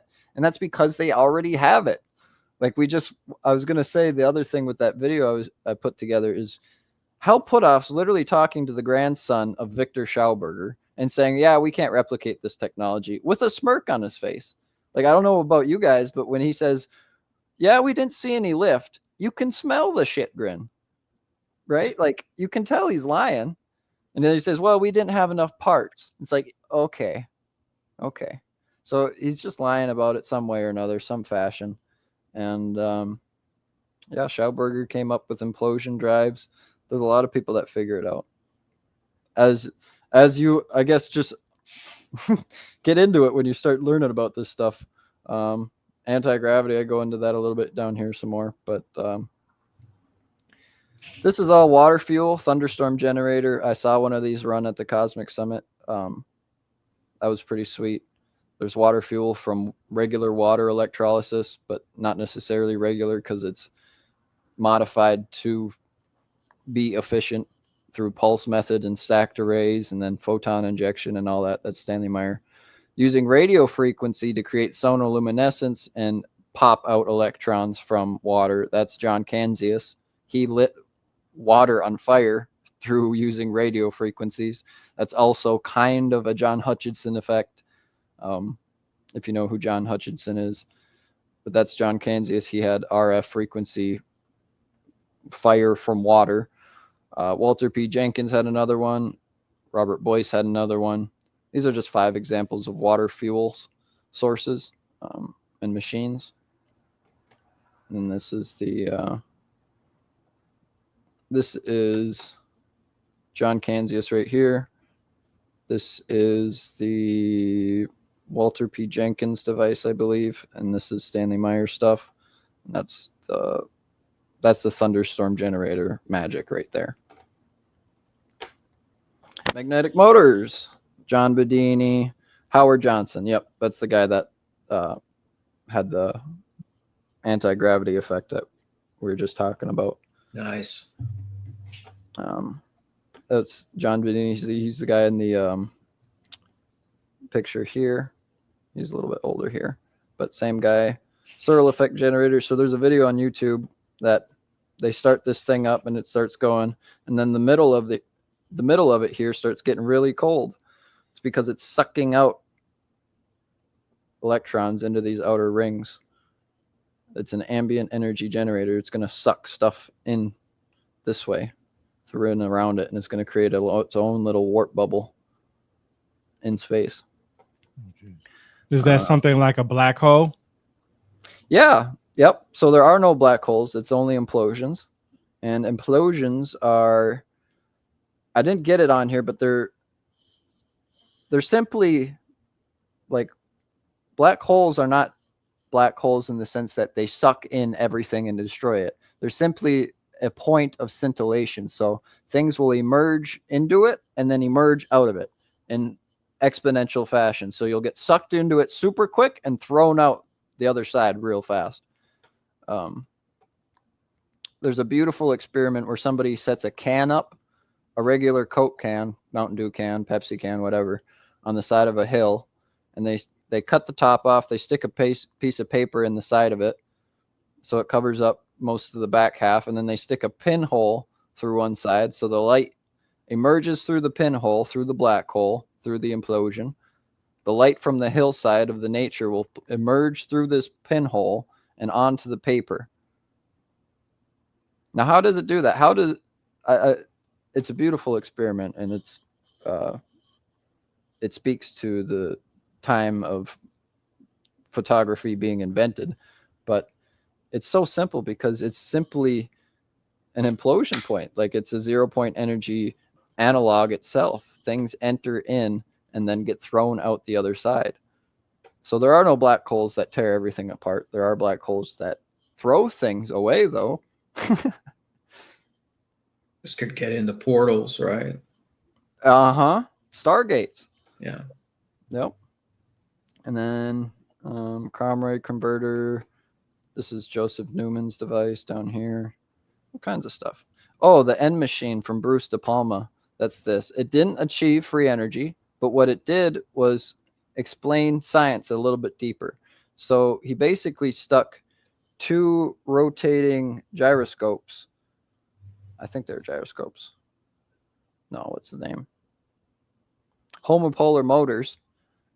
These things that spin a motor one way or another. He stuck 2 of them on a box and then dropped it when it was running and when it was not running. Now, what do you guys think? When it was running, did anything happen? When it wasn't running, did it drop normally? Like, what do you think happened when he ran this double Holer polar motor and then dropped it from a string? Like it was in the air and then dropped it. Would it just like hover? It actually fell faster. Oh, really? Wow. So it fell faster to the ground when it was turned on. What this is evidence of is its own inertial field is interacting with the Earth in some sense. It has an inertial field to itself, just based on spin. Now, physics calls this conservation of angular momentum, but it's more dynamic than that because this is a simple machine and it hit the ground faster. Like that's like saying I jumped higher for just because I had, a protein bar this morning or something like that. Like that shouldn't really happen, right? Yeah, right. I like how you put that. Yeah. So it's a strange effect. And Bruce De Palma, he was kind of murked. He was murked. He was thrown out of the country and then murked. So it's a tragic tale. But all these guys could get their own episode or series of episodes. But and I'm thinking about John Keeley here too, because one of his devices apparently worked differently when he was in its presence. Yeah. Do you let me ask you a quick question. Do you think it was our own that did it, or do you think it was somebody else that didn't want us to have that technology?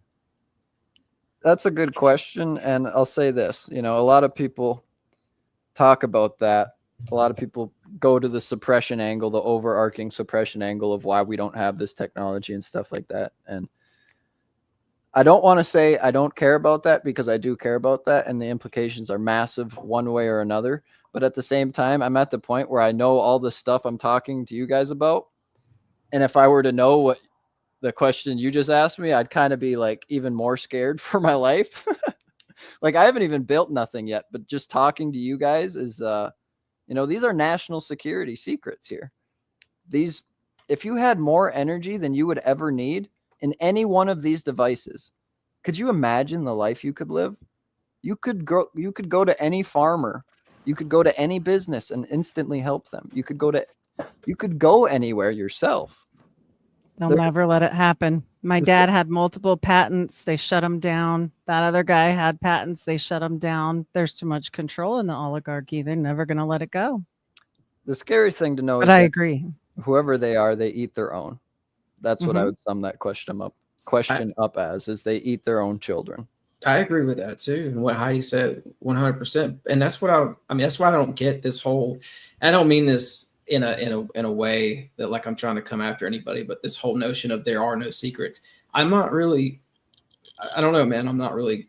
You guys are saying there's no secrets, but yet this stuff is being suppressed. So where's the fine line there? That's a good question. Let's ask Uncle John Trump. Yeah. So Stan Deo even sat down with John Trump. And I didn't get the chance to ask him when he was in the X space there, but there's a whole side to the suppression angle that I don't completely understand. I've for a long time was going down it, like, just inherently, like, why is politics so fake? I don't understand why nothing actually cool gets done or people actually come together. Like, none of this is making sense. Are you not entertained? Exactly. That's all. That's all it is. It's circuses. That's all it is. Yeah, I mean, you could probably pin it down, and there's probably people that have pinned it down. And I mean, your theory is probably better than mine as to who controls all this information and doesn't let it out. But Every time I think I figure it out, there's 20 more people to research. yeah, it's another never-ending rabbit hole in and of itself. And at the same time, I just don't want to know. It's like saying, it's like having an overbearing, terrified mother, like the guy that was always fed pills from the movie It, that poor kid. Like, I just don't want to think about that so much. But at the same time, I get exactly what you're feeling, because the fuckery has gone way awry, and we are so far out Right? of the plot, it doesn't even make sense. So, Well, look at what they've done to every single person that's tried to use it for not like global elite bullshit, like Tesla, like this Mormon guy that's just some random guy, this Murray, like my dad who had multiple patents that got shut down over and over and over again. Like, they do not allow people to do this kind of stuff. They don't. Yeah, and the magic is that they've tricked everyone into thinking that cars only run on gas, and you have to pay for electric bill every month, and you have to pay, to receive energy in general. It's illegal some places to gather rainwater. People just like accept that they have to buy gas, water, and electricity, and it should all be free. So there is some sort of a cover up here. Well, they fight wars over it. Look at the oil wars. Like, they're never going to let this go. They make so much money. Like, look at the Dulles brothers and all the money they pulled in from all the crap that they were in with the wars. And at the end of the day, it's all nonsense, that's especially the Vietnam War. I mean, there's a compelling, as I've been told, there's a compelling case pretty much anyone could make if they looked into it hard enough, that stems back thousands of years of certain families having control. And when I wasn't told that by just a nobody. And when I was told that, I was like, I'm at the point where I believe Christ was an electric being and we could be like Christ.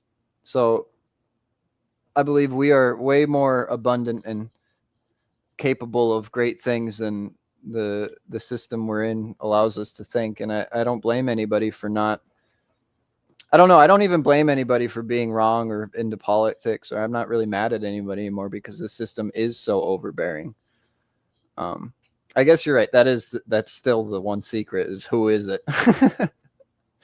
Well, for sure, it's billion-dollar companies, because they're profiting on the way things are, and they're not going to profit if things change. 100%.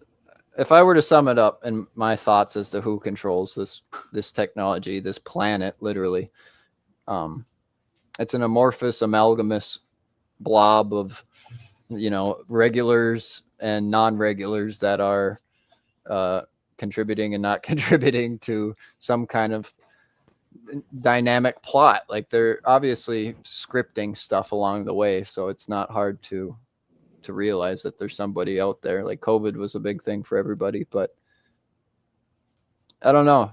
It's not my forte anymore. I'd literally rather not know at this point who it is, because I learned so much of this creationism. I'd rather not know who are the destructors. You know what I mean? Like, it'd probably be a good thing to know, but I'm also not chasing that pony or whatever, right? So, yeah, I mean, and the upside to that is that you're not declining into a state of perpetual black pill. I was. Oh my God! Before I figured this stuff out, I was 100% black pill, dude. I bought a ton of rice and beans and stuff because I thought we were going to war.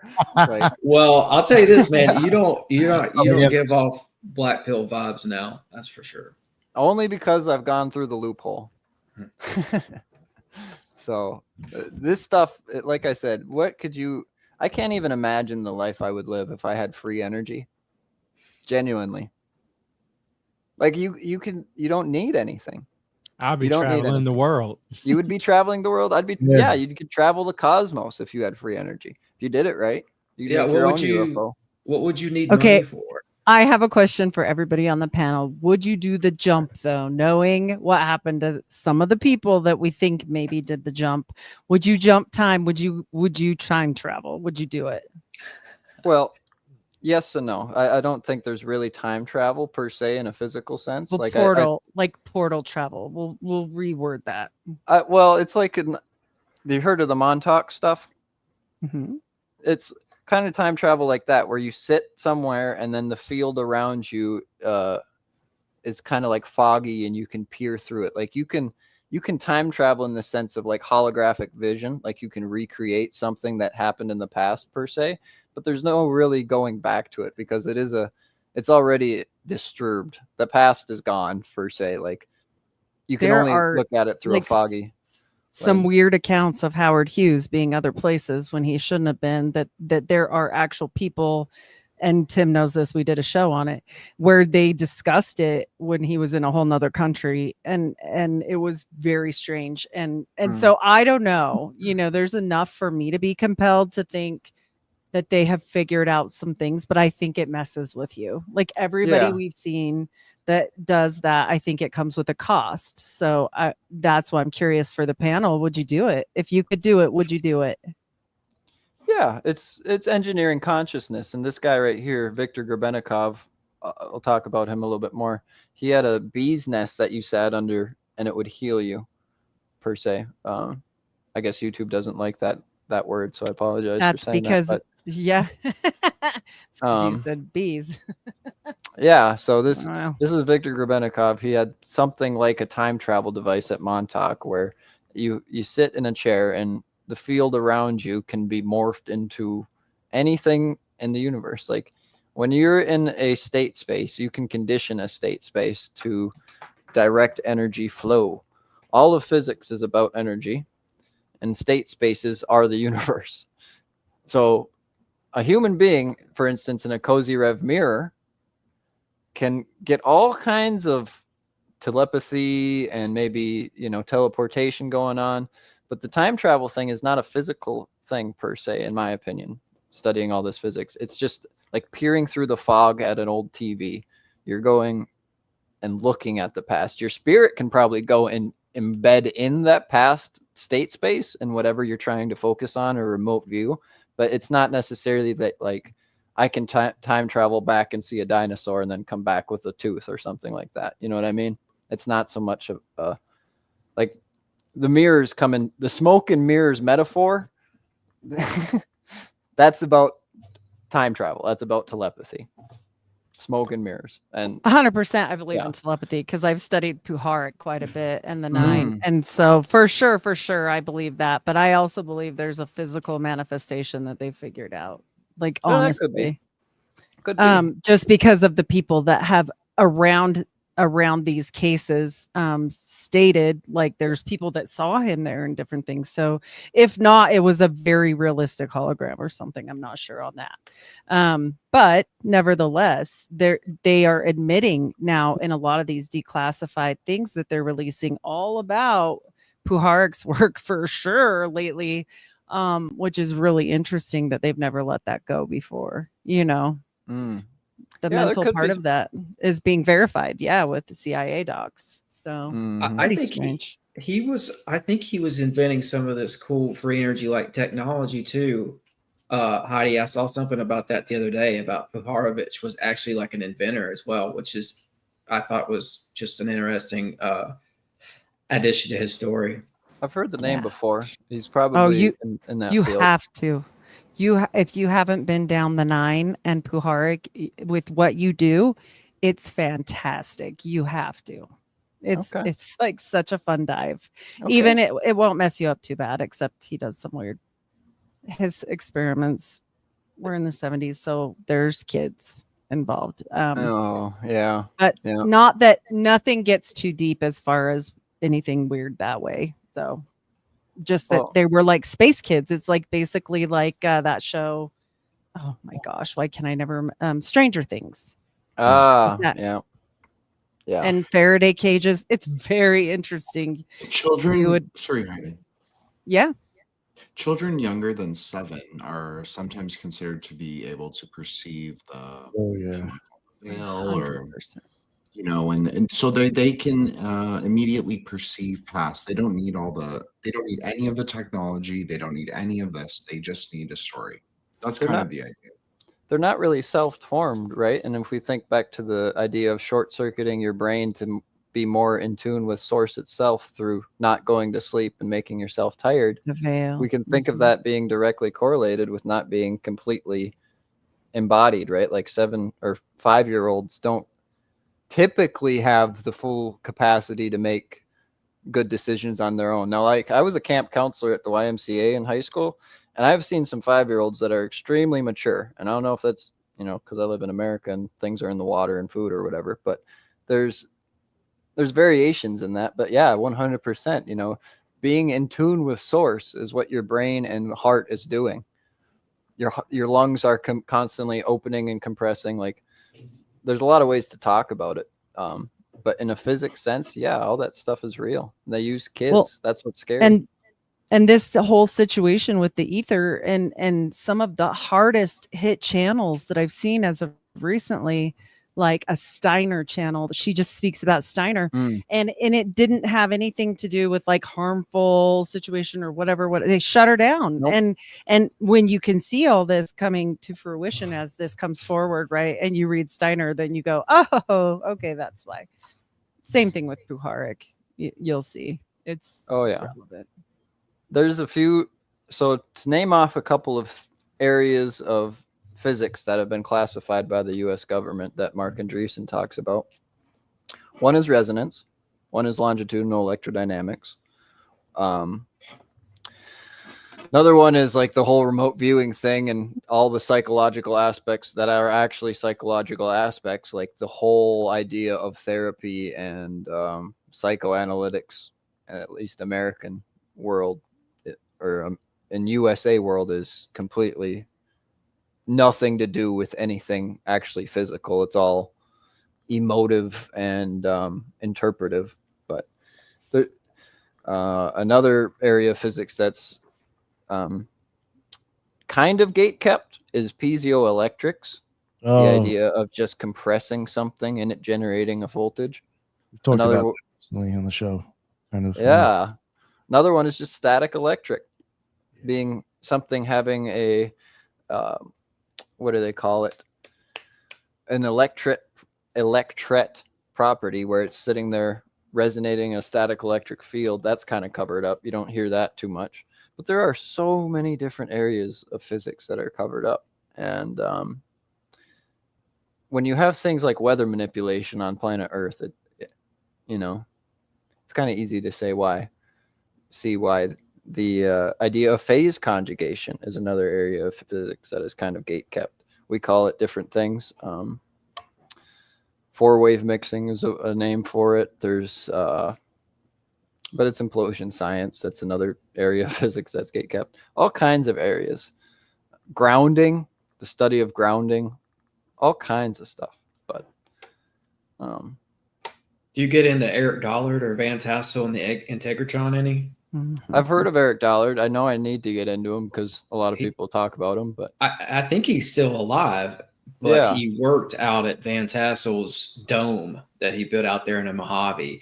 And you got me thinking about it when you're talking about, just electricity and stuff. And you said something about maybe there being like a light being associated with God. And they actually did some experiments out there where they said that they saw a little light entity show up in the room. Mm-hmm. Angels are real. What a blessing. Is there a color associated with this phenomenon? Color. No, typically no. Was that question like about chakras when you asked that question about color? Yeah, you could definitely map it onto chakra systems. You could map it onto, say, where this whole episode's been about Kabbalah. That would be obviously my sort of framework. You could also say that there's obviously the Enochian component of like what you're saying about consciousness and being the adamantine man or the Shem or the Enoch or the Metatron. Like it all makes sense to me using more traditional frameworks, but obviously this is again like a new kind of scientific way. So I'm quite interested in it. And I don't really know that much Yeah, about it. Yeah, color is a definitely. frequency, and if you've ever heard of the photoelectric effect, you'll know that different colors can have different effects on different metals and different masses and different materials. So the photoelectric effect is kind of not what it is. It's not. It's more dynamic than that. It's a frequency matching thing between the source of the light and the thing that's hitting it. It's more dynamic than just a photoelectric effect. But we engineer this constantly and all the time. So I take that back. Yes, color is extremely important because color is frequency. I've heard before that green is the 0 point color, but then there's also an emergent color, which is pink. Very similar to what Tim has in his background. I'm not calling out Tim, just Dan saying Winter for talks people about watching. that. Yeah, Dan Winter talks about that quite a bit as the molecular alignment of atoms and electrons themselves being a certain spin geometry attuned to their 0 point center. So I've heard this idea before, and it comes from a lot of the research on that comes from plants being green themselves. Like it's kind of common knowledge that people know. Supposedly plants aren't the color that they are. They're not actually green. It's just that they're emitting everything else that isn't green. And that's why we see it or something like that. But yeah, No, that's true. Lisa's talked about this. Yeah, that's the 0 point. In its sense, the leaf is a 0 point for the ambient electromagnetic waves and oxygen and all that kind of good stuff. And the darker the green the leaf, the more dense less light can pass through. But then the more translucent, the more emerald in quality the leaf, the less dense it is. It's kind of like a trick plants play. I'm sorry, I can't speak properly, but there is something to even the quality of the green. So I think that's really interesting. I didn't do anything on it in this presentation, but color confinement is something I've been getting into because, when we think about what is the source of light, like, so you've got a flashlight. Where is that source actually coming from? Well, it's the light emitting diode, but what is the light emitting diode actually doing? It's, believe it or not, it's imploding an electrodynamic function, basically. Like you're sending something to this diode, and out the end of it is a flash of light. Mainstream physics has literally no investigation into the propagation of lights, the origin of light itself, other than like color confinement, and that's a super complex topic itself. They like mainstream science absolutely murders all good description. They don't care about it sounding nice. So they'll sit here and tell you like, well, there's phases of electrons and protons and atoms. Those are phases, those are frequencies. But then there's flavors of neutrons. Like, what do you mean a flavor of a neutron? That doesn't, like, you literally can't engineer flavor at all unless you're a cook. And even that's like, you're not even talking about the same thing. But yeah, it's ridiculous. Well, I was thinking about this earlier. Some of the things that you've covered today and some of the vocabulary you've used, early on you used supernatural and maybe a couple other words similar to that, which I don't disagree with that, but I think that I've seen where CERN, when they put out articles or even on their website, when they just describe what they do, they're describing a similar unified field theory with a different vocabulary, a more scientific vocabulary, a vocabulary that's a little bit more void of any kind of feeling. Everything's got to be rigid and scientific and just fit into the model, right? Well, so back to the whole Einstein thing, that really threw off everything from the ether. Everybody in the world at that time of Einstein believed in the ether. And they say that the Michelson-Morley experiment was the experiment that proved there was no ether. But we just watched the video saying, okay, you rotate it 90 degrees, so it's vertically attuned to the Earth's axis, longitudinally attuned. and you do get an effect. So the ether is real. So it's been they're basing all of their stuff on a bad theory in the first place. This is why they constantly come up with new things and have to express new variables. This is just obfuscation all the way around, because most likely they use us for their energy harnessing, let's be honest. And if we figure that out, because we're vertical as well, that's just gonna freak everybody out. And then on top of it, they definitely don't think about, yes, you're right, angels are real, but so are demons, and so are a lot of things that can come through the ether. So, they know this stuff. Like, that's why they go to mystery schools and they pass it on to their progeny and keep this all within secret societies on and on and on since the beginning of time. This is why it is the way it is. I mean, and this is why I feel the best we can do is educate people so that someday, we can make a difference. I know we can make a difference by changing our thought patterns, for sure. It's interesting you said that, Heidi, about demons and them being able to travel between portals, because I read all of Plato's books, and his book Cratylus, with Socrates and himself and some other individuals, they actually say that demons were wise men, or men who died honorably. So these wise men knew how to travel from one place to another without the knowledge that we have. That if we're not wise enough to do that right now, but they were wise enough. And then later on, of course, in religion, they became ugly looking or hurtful or hateful, or whatever the case may be.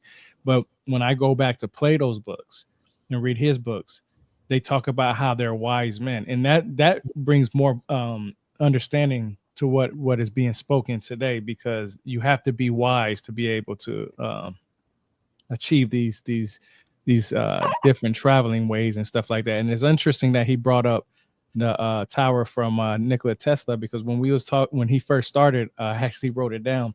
It was figure 8, the hydrogen fracturing process, and he was talking about the figure 8 with the picture on there, and that's the first thing I was thinking about was the Tesla tower. It's interesting because it's what it's called, the Wardenclyffe Tower, I think that's what it's called, or something like that.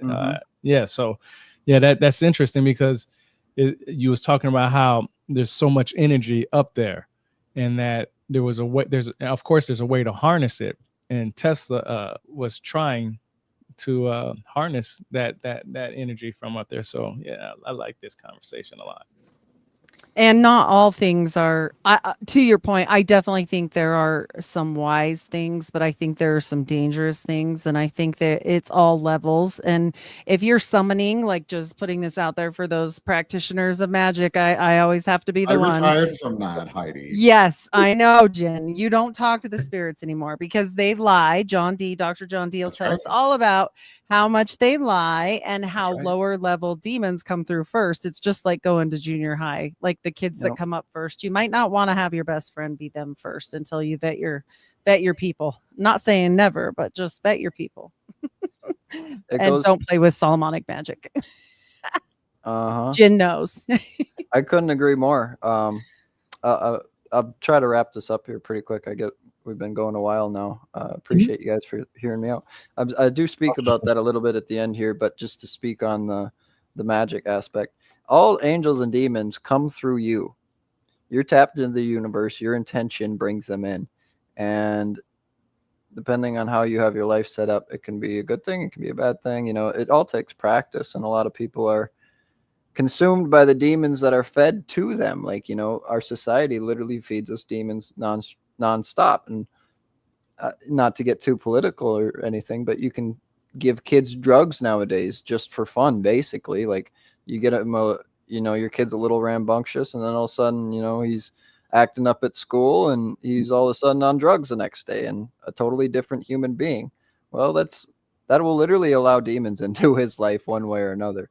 The fact you're tapped in means your intention is literally ultra powerful. Like, we physically don't understand how powerful humans are, but we've all these crazy accounts of us doing straight up magic. Like the Jedis in Star Wars and stuff, they always supposedly are traumatized kids with special blood or something. The secret is you don't have to be traumatized. You can just work at it to do the magic.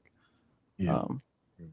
But yeah, just to get through this part here, there's all kinds of good stuff. The 50-year nuclear battery developed by Paul Brown some time ago right here lasts for 50 years. China's making the same thing nowadays with beta volts. That's what this is. The MEG right here was Thomas Bearden's mechanical energy generator. I believe that's the acronym for it. It's solid state, meaning there's just pulses going into this thing, which is basically a triode vacuum or a triode transformer. Actually, that might be 2 coils there. Either way, pulsing the coils on this transformer gives you over unity energy. The antenna right here, this is by Standeo. This thing simply reaches up into the atmosphere, collects a charge, and then dumps it into these capacitors in this induction coil. There's a switch here to control that. Wardenclyffe Tower, like you said, harnessing energy from the Earth. Nikola Tesla. It's worth remembering that Nikola Tesla was giving lectures 130 years ago. I put that in there a little bit earlier. But so you go from water fuel, magnetic over unity motors, ambient energy generators. Now we're going to plasma devices and a little bit more solid state than even this one. So there's the Z-pinch fusion. We already looked at that. This is the electrical particle generator from Stanley Meyer. So what he did was he took that gas processor that he had for his water fuel and he ran argon through it. And in that process, it would lose electrons and actually bond with a little bit of the metal and would make an ionized argon that he ran through this tube with a pulse of coils. So you can imagine here, there's a little bit of an argon plasma in this tube that is magnetized. Every time you're going to pulse this coil, there's going to be a magnetic field created that's going to move the plasma through that thing. That's the electrical particle generator from Stan Meyer. That's a gate kept one. Yeah.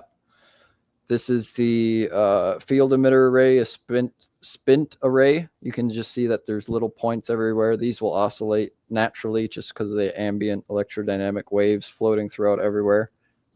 It doesn't have to be 5G to put off a bunch of, electromagnetic radiation. It can just, these things can pick up broad spectrum, lots of electromagnetic radiation waves just from the Earth itself. This is a free energy microchip per se. This is the Z-pinch itself, the electric field in the middle, the magnetic field compressing it, the Z-pinch right here. The Correas, Paulo and Alexandra, a couple from Canada and originally Panama, I believe, then Canada, and then back to Panama.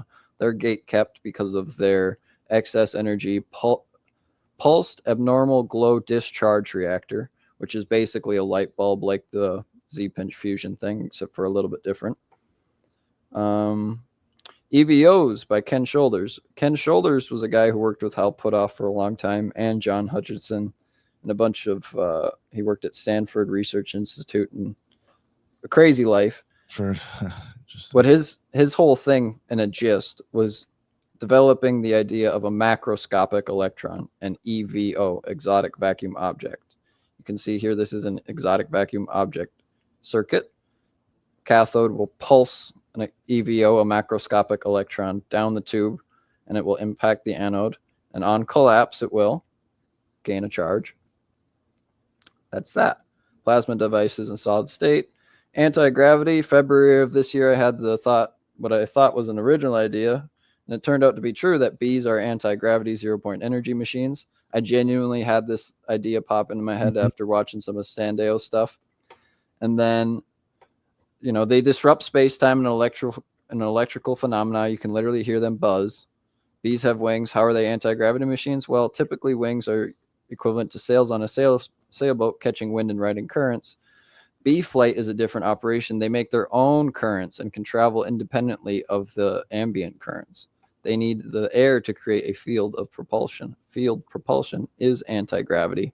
Viktor Grebennikov, pictured on the right, used bees and other bugs to create anti-gravity machines. You see here, it's a little like pogo stick looking thing.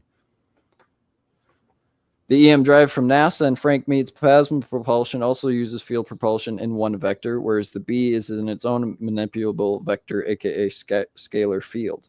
The anti-gravity part of bees is the ionizing bubble of turbulence they ride in. There's been research done on this, all kinds of stuff. You I can love think this, of this. man. You can think of this bee riding right here and this being pointed downwards. And that will be the field that it creates, and it's going to loop back in on itself. Field propulsion. So this is Viktor Grebennikov's stuff down here. He's explaining why he made this, how he came upon this stuff. And it's on Rex Research. This is a great website for all kinds of free energy and physics that relate to this stuff. Inventors, machines, all kinds of stuff. Rex Research. Up here, this is what we're talking about, you know, some of the crazy things that's happened and some of the things I've stumbled upon. I realized bees are anti-gravity machines, February of this year. And then check this out. I'm going to click this link. You can see the title here, The Role of Non-Metricity on Neutrino Behavior in Bumblebee Gravity. So when I click that link, let me screen share this.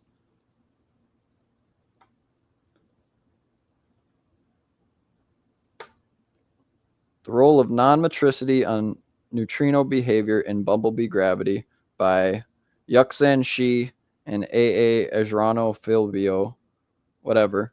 Department of Physics, East China University, Science and Technology, May 20th, 2025. You know, I genuinely don't know what to say. China is like researching and building out my ideas, you know? And they're not my ideas, but you know what I mean? They're a collaboration of ideas that you're using. Exactly. I think China knows what's up, man. You know, they were. yeah. I was looking at something the other day, and China sent in a team of researchers into the lost city of Lhasa in Tibet, and they were looking through the Vimana stuff, the alchemical flight, and they said somebody in the Chinese government actually said that they were going to implement that stuff into their space program. Oh yeah, I wouldn't doubt it a bit. Like right here, our government classified this. We're not allowed to make these in the United States, nuclear batteries, even though they would last for 50 years. China sells them now. Like you can go to the, I think I list the website down here somewhere. Madam Shi is a Kalachakra Tantrika. I just wanted to say that. She's one of the first of the CCP that is a Tibetan Buddhist. It's quite a feat. And she actually hosted the World Buddhist Conference, I think 2024. Any year that ends in a 6, that's when you could do that. So I just think it's interesting that what Tim's talking about, like they probably have it more integrated. It's Chinese is also a dragon culture. You know, every Chinese person loves the number 8. So and Chinese language can be read right or left or right, up or down, or down and up. So it's very flexible. So you could say that that's an immediate like dragon quality of a language if it can be read in different ways. So I think there's something about what you guys are saying for sure. I'll have more to say on that in a minute about language, but so that's Viktor Grebennikov. That's Bumblebee Gravity. They're anti-gravity machines. Why? Because they make a bubble of turbulence around them. That is anti-gravity. That is your own gravity field. And then Larry Reed's Lockheed Martin engineer.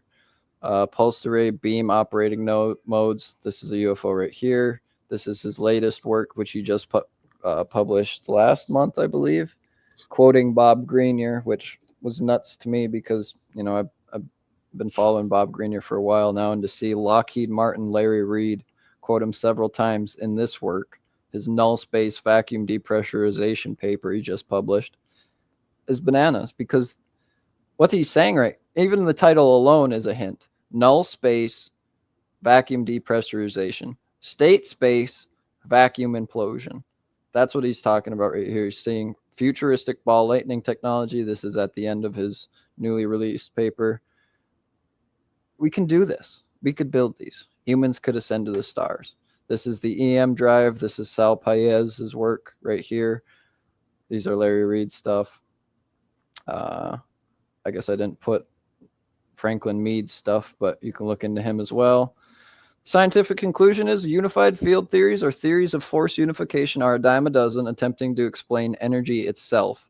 by combining the interactions of the 4 fundamental forces, which are strong and weak nuclear force as 1 and 2, electromagnetism as 3, and then gravity as 4.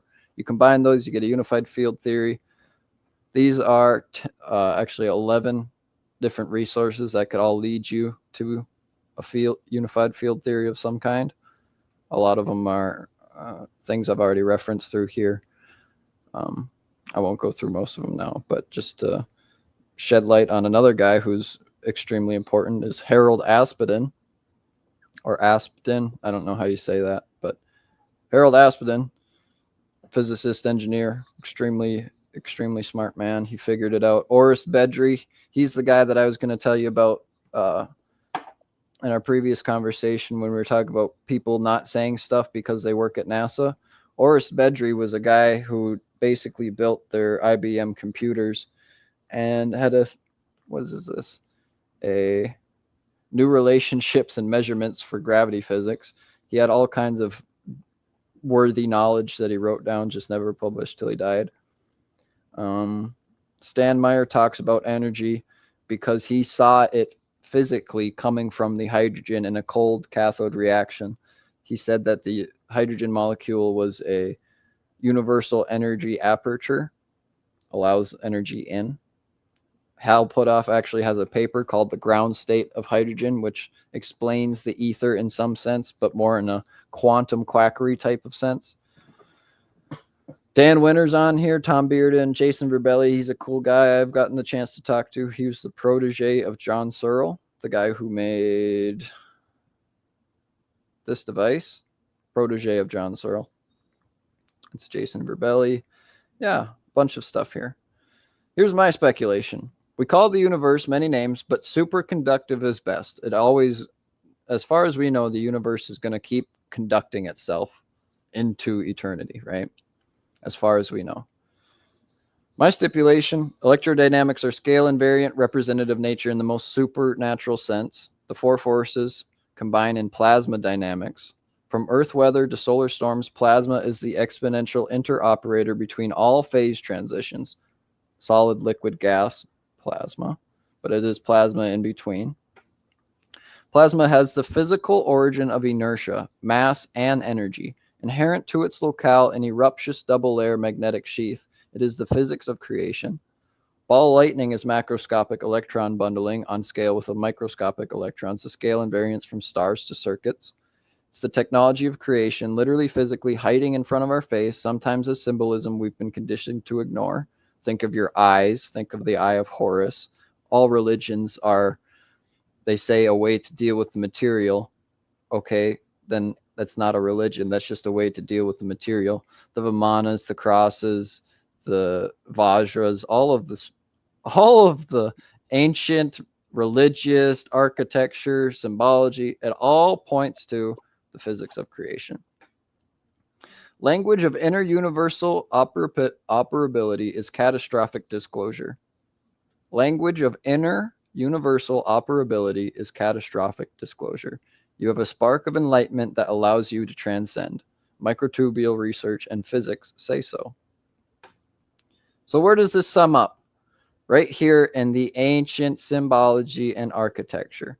These pyramids are gravity diodes with an inner working structure that could basically do anything you want to. The pyramids on Earth could have been Wi-Fi. I'm not even joking.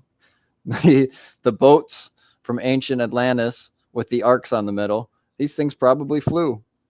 You think about it, they could easily make, with whatever these things are, maybe they're EVOs, they could easily make a field of propulsion around them, underneath them. The arcs themselves were technologies. The yin-yang in Chinese mythology is said to have been born from chaos when the universe was first created. To me, this looks a lot like voltage, amperage, and fluxes. Like this is what this is a tornado in a bubble. That's the universal secret nobody wants you to know. It's a tornado and a bubble. A tornado in a bubble. A double bubble of tornadoes and double bubbles of bubbles. That's what this ship is doing in some sense. You can imagine a plasma sheath riding underneath here and being, pulsed down or conducted through whatever this device here is. So there's a bunch better. There's a lot more grandiose pictures of stuff that'll really give you the hint. I didn't find it in time for this presentation. I probably should have. All of this stuff really hit me at the Cosmic Summit because a guy named Tim Hogan was talking about ancient Egypt. Yeah, Timothy Hogan. Yep. Yeah. You know what? Matter of fact, when you was talking about that, I had pulled this out because I was like, who was talking about that? I can't remember. I had to go through the names. So yeah, you're right about that. Yeah, these were He did in some some really sense UFOs. impressive stuff there. Sorry, go ahead. Yeah, Timothy Hogan, him and Scott Walter had a pretty impressive thing that they did there. Oh, did you go to the thing on Monday? Yeah. Oh, I missed it. I was wondering if it was good. Yeah. Damn. Oh, that's awesome. Oh, did you go to the one that Ashton did? But that was a Monday too, right? Monday morning. Yeah, I was actually holding the camera for that one. Oh, nice. Yeah, there wasn't a tripod nearby, so I was sitting there. That's kind of hard to sit there and stand with a camera for an hour and a half. But yeah, it was crazy. It was so much fun. But yeah, here's a bunch of sources, a bunch of cool stuff to check out. Rex Research, the Correa's work. Somebody put a resonant gravity field coil, which seems to line up with all this physics on Scribd. Stan Meyer's research on a more robust and compactified version is on stanslegacy.com. Rho Sigma for free is on Archive. China's modern day battery that you can visit the website to but can't buy because it's locked because of America, just being America. Ken Shoulder's work, permittivity transitions, that's kind of a hint in and of itself because the permittivity is the static electric field of all beings. It's what the flux density is of the electric field of all things. Permittivity transitions, meaning they're kind of changing your entire field. This one's nuts. I'm not going to say too much about it. We could watch it if you'd like. This is Larry Reed's paper, the new one that he just put out. That's also a hint to this creationism. Null space, vacuum depressurization. This is the like the Van Allen radiation belts that you were talking about, and the or maybe that I brought that up. What's the Oort cloud?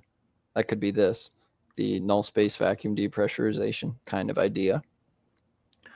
Book on free energies, free energy devices. There's a ton of them in this. This is on Archive. You can just look up book on free energy devices. It's basically what I tried to do here, but in a more much more academic fashion. So that's some of this, some more sources, and that's it. 35 slides. Thanks for listening to me, guys. Oh, yeah, man. Only 3 hours. I felt like I'm not even gonna lie to you. I have a Kindle Scribe, bro, and I literally have like 5 pages of notes that you were talking about. Like I was sitting here taking notes. When you see me looking down or looking across this way to my other screen, I was taking notes like crazy because I really enjoy how people present their information and do their due diligence and research and presenting it to people like me who may not be as intelligent as you are on this subject. This is very interesting because just about 3 months ago, I decided to read a lot of books about physics, especially from like Max Planck, Georgie Lemaitre, Fred Hoyle, and so many different individuals. I just started digging into physics a lot more, only because of the simple fact that a lot of it relates to what these ancient people were trying to tell us in their most ancient ways, and their the limited vocabulary that they had through symbolism and pictographic scripts and so on and so forth. So yeah, I really appreciate this.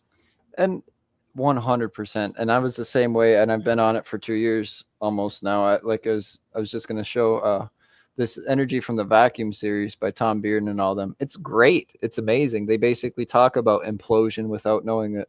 They talk about pulse width modulation without knowing it.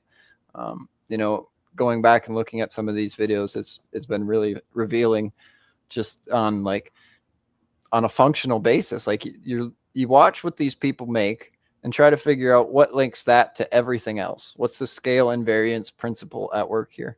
And it's an electrodynamic thing. It's a phenomena of supernatural origin. Like I said earlier, the electron action is a mirror of whatever's happening down in the quantum verse per se. And it's all electrodynamic. So yeah, it's awesome, man. Thanks for saying that. I appreciate it. I've tried to put a lot in here. Like I said, I've been on this for 2 years now, and it really does explain everything. Like for instance, this is a great boat transporting the sacred boat. So it's a boat within a boat. That's like a boat or a bubble within a tornado, or a tornado within a bubble. Yeah. What's the symbolism here? Like there's birds. It's not really, doesn't look like water. You know what I mean? Like it's easy to see. Like when you know the structure of a diode and you look at every pyramid on the planet, you're like, oh my God, they're tapping into the longitudinal electrodynamics of the Earth itself. These were ultimately beautiful machines. They absolutely knew what they were doing. You do not build these things without knowing every single aspect of creation.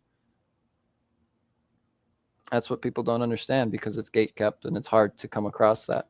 For some reason, you ask the what is a pulse doing question, and you figure it out.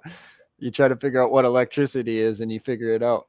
And I think that's what the ancients did. I know that's what the ancients did. You can just look at their stuff, man. Like there's a lot of like even in the stonework, there's a lot of stuff they can't replicate in like concrete mixes that were much more dense and hold up for longer periods of time in the ancient days. Like even ancient Rome or Greece, you know, we're replicating what these people built, what those people knew, because they built human monuments to creation. Yeah, I think there's a renewed interest in all things happening over there in Egypt right now. I just saw an article the other day where Egypt's economy is up, way up, and I think it's our consciousness perhaps is raising. People are, despite the buffoonery that they put out there with their head archaeologist and all that, their antiquities guy, despite all that ridiculous narrative that they're still pushing, people are still going there to see this stuff, because I think inherently we know that there's something more. Why did that happen again? What happened? Oh, did he like lose us? Maybe he. But yeah. Oh, you muted yourself again now, Chief. Uh-oh. Yeah, he the muted technical difficulties. There he it was goes. rapping. Right. His phone probably died. Yeah. Right. Oh, no, right? That is a possibility. That is possible. It's actually happened to somebody on my show before. Oh, he's back. Yeah, I have actually had somebody their phone died. Oh, there we he go. goes. He's I back. think he's rapping. So. Back in effect. Yeah, I don't know what happened. Like It's all good. I blacked out. It's because the volume just shuts off and I can't hear you guys, but I can hear you, or I can see you speaking. So it's like, I don't know, fix this quick. But not to interrupt. Sorry, what was we were talking about?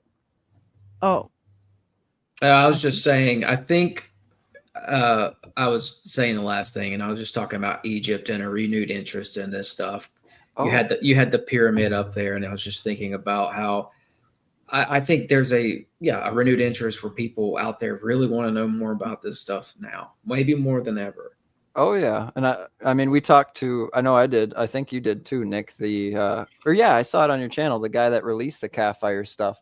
He said he's got all kinds of scans that aren't public yet, and that show more pyramids buried, more caverns, more catacombs, more tunnels, all kinds of stuff. Yeah, he did say that. Yeah, I think he actually said that on the thing that I put out. He said that that they got tons of other stuff under there. Wasn't the vase. I could be wrong. Wasn't some of the vases at that place from underneath the pyramids? Yeah. Yep. Matt BL, I think. Brought them. Yeah. Yep. That shit was wild. I didn't realize what I was filming until after the fact. I was like, oh, that's where they came from. Yeah, we came in literally so it was at 2 p.m. is when we walked into the vase thing, and they were just wrapping up so we could touch them. But they were there too. And those vases, again, those are way more mathematically accurate to symmetry, to their own inherent symmetry, than anything we make today. Nothing comes close. And it speaks to them understanding creation, whereas we literally won't let you understand creation. All this stuff is, I was talking about the fields of physics that are still gate kept. It's national security. So, Yes, sir. Did anybody have anything they want to ask or add before we wrap it up? All right. No, I got all my stuff out the way. I'm definitely going to go back and research a lot of the stuff. I took a lot of the names that I have like 10 or 15 names that he was mentioning. And I took some of those videos, put them down on here. So yeah, I might have do a deep dive on this tonight just because I enjoyed this conversation that much. It was very informative, bro. Hey, hands off, man. I got to give you your clap. Yeah, That, for bro. real. Good shit, Thank man. you. Good shit, bro. Thank Yeah, you. I really do appreciate that, Chief. Yeah, and you pulled that off in like pretty much a few days, so it's pretty impressive. Thank you, man. Well, thank you. It was a pleasure to come on. I love talking about this, and it's my favorite thing in the world now, the electric universe, because, like I said, it explains creation, and nobody else has even talked. Like, physics doesn't even care to try and explain it. They're all invested it in some divergent thing of a thing that was divergent in the first place. Quantum mechanics is a divergent of ether and whatever that was going to be. It's not necessarily what humanity was pushing or striving towards, quantum dynamics. So it's crazy, man. You know, I started researching all this stuff. I come to the electric universe, I come to plasma physics, and then I start hearing, like, you know, Hal Puthoff go on Joe Rogan and talk about this, where I'm sitting here like with me and some other guys that I've come along with learning, and we're just like, what the hell is going on, man? You know, China wrote a paper on anti-gravity bees, basically. Like, what a life. It's an honor to come on here. Thank you so much, Nick. I appreciate it. Thank you, dude. No, I really appreciate it. And anytime you want to come back on, you got something to present, just let me know. When William comes on, if you want, maybe if it works out, we could get you on with him as well, because I know you know who he is. Sweet. Yeah, we hung out at Cosmic Summit. Oh, he's a funny motherfucker. I like that. Yeah, he's pretty. Yeah. Yo, you know how I met him? This is how I was like, yo, I'm gonna like this guy. He walks up to me. I don't know who the fuck he is. I'm standing outside smoking a cigarette. And he comes up to me, he's like, yeah, so I thought I might have been able to find somebody here more intelligent than me, and it hasn't happened yet. He didn't run into me yet, man. Motherfucker. I looked at him, I was like, yo, what? And then he's like, yeah, he's like, someone he mentioned something, they told me to dumb it down, and he pulls out this book and he starts showing me like these cartoons that he drew to try to explain like some. I was like, dude, awesome. you're a fucking pisser, bro. I was like, I'm gonna like this guy. And he was a cool dude, man. So I definitely want to get him on. You know, did you take off y'all shoes and socks when y'all went to Oh, I forgot.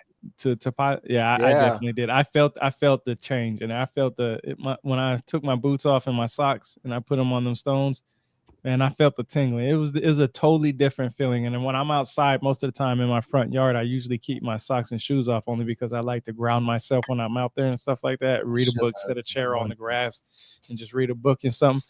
Man, that was definitely a different feeling. So when we go up there next year, you guys got to go up there and do that. Yeah, I totally forgot to do that. Even when I went back on Tuesday, I was like, fuck, I totally forgot to take my shoes off. But yeah, it's crazy, right? It's a giant silicon ball in the middle of nowhere. Like, how did that happen? Maybe it's a macroscopic EVO. Weird, yeah. And it was in the shape of the pyramid. Yeah. But all right, yeah, I'll let everybody again, Chief, thank you so much. And like I said, you're always welcome on. And if I get William on, we'll try to get you on as well. I'm gonna let everybody else plug their show again real quick before we wrap this up. Heidi, what is up, Heidi Love? Please let everybody know where they can find your work. Of course. Thank you so much for the presentation and the chat. I enjoyed it. Thank you for coming on and learned a lot. So this was awesome. Thanks again, boss, for having me, and everybody else. Thank you. Thank you. And hope everybody has a good one. Unfilteredrisespodcast.com or your Podchasers, wherever you like to find that, or find me on Patreon if you want to learn more about the Mormons. Yeah, I love it. Headless just popped back up. Perfect timing. Headless, what's going on, man? Let everybody know where they can find your shit, please. Your stuff. Thank you. Yeah, you can find me on X or on YouTube. Just look up Headless Giant, and I do a mailbag show where you send me your emails with any sort of strange phenomena that has occurred to you. So send that to me at headlessgiantpodcast@gmail.com. Thank you. Awesome. Thank you very much, Headless. I appreciate it. And get those emails out to him, all right, please. And we got the fratter himself, Jin the Ninja. What is up? Thank you guys so much. Appreciate the panel and Chief. It was really fun. I learned a lot. I don't know that much. I'm the first to say. about this anyway. So if you want to, I guess I plugged my show at the beginning, so I'll plug the Grey Lodge at the end. So if you're interested, Friday Night Gnostic Mass, speculative Gnosticism. We're doing a multi-part series. We just finished Aether Punk. So that was really cool. It's like a speculative futurism about lunar punk meets solar punk and trying to sort of find the secret third thing. So we're back to Welcome to Hyperborea this week, and we're going to talk about meta mythology. So check that out live on X every Friday night. All right. Thank you very much, sir. And we got Tim. Tim, please let everybody know what is up. Yeah, you could find me at Six Sensory Podcast. I spell that out, SIX. I'm on Spotify, YouTube, Apple, Instagram, Patreon. Thanks, Chief. Awesome stuff. Thanks, Nick. I appreciate you inviting me. And I appreciate everybody else who's here. This was great. I'm just happy to be a part of it. So thank you guys. Yeah, no, thank you as always, sir. And we got Tyrone, my man. What is going on, brother? Please let everybody know where they can find your amazing work. Awesome. You can find my book on Amazon, Journey Through the Origins of History. Like I said, it was bestseller earlier. I have a YouTube, Twitter, Facebook, Rebirth of the Word. I enjoy sharing this stuff. If anybody want to have a discussion with me, I love to talk to it. Heidi, I got to get in contact with you because I just did an article on the Mormons. So I used to be one, so I'd love to chat. Oh yeah, I did a deep dive on that, and it's funny that you mentioned that. So yeah, everybody, I really appreciate every one of you guys. We all have a piece of the puzzle, and if we work together, there's no telling what we might see. I totally agree with you, bro. Thank you very much, man, for coming on. And finally, Chief, let everybody know what's up. Well, thank you so much. It's been a blessing, an honor to come on, talking to you guys. It's always fun to discuss creation, in my opinion. So I'm just kind of Chief Dinger on X. I post there sometimes. I post a lot of cool stuff. I think I've garnered some support. Whatever, it's cool. Hit me up on there if you want to chat or anything. I can give you some information on more of the research I've done, tried to portray here. The one thing I would wrap it up with is the remote viewing thing is too real. So if you wanted to do it, I think Bob Greenyer nails it on the head when he says short circuit your brain, stay awake when you're trying to sleep. Like, get in that groggy state of consciousness where things kind of flow. And people say we need to wake up to the reality of our world. Well, we need to go get a good night's rest first, dream about this world we could have, and then wake up, because that's when the consciousness switch from regular brain to pineal gland happens. And the natives speak in the Arctic circles to them speaking to they say they can speak to their ancestors through the auroras. Well, that's electrodynamic microtubule phenomena. What's happening there? It's literally neurology. The plasma in the atmosphere splits up the atmosphere a little bit. It splits up the pulses of neurons in your brain a little bit. So yeah, magic's real. Jedi plasma tricks are real. All of it's real. It's been a blessing. Thank you so much, Nick. Thank you, the rest of the guys, and ma'am. So pleasure. Thank you. Of course. No, thank you. One thing I do want to add, actually, is very interesting. You mentioned Bob's name again. He was the only person there that when I spoke to about occultism actually entertained my shit, like had a smile and kept talking to me about it. Like, I think he understands a lot more than most people think. Oh yeah. The occultism is literally screaming creationism in our face every single day, and Bob Greenyer is like a master of walking you down the trail as to what this symbol means in relation to physics of the universe. Yeah. So yeah, he's an amazing guy, and it was a absolute glorious blessing to be able to hang out with him at the Cosmic Summit. So. Yeah, he was a cool motherfucker for sure. Yeah. But again, thank you all for coming on. That was an amazing show. I appreciate everybody in the chat. I mean, fuck, it was like the same people here from the beginning to the end. That's what's up. I really appreciate it. And again, for the other rejects on the show, I know it was a long one, and I appreciate you all here. And that is the end of another Occult Rejects. Until the next one, everybody be well. Later.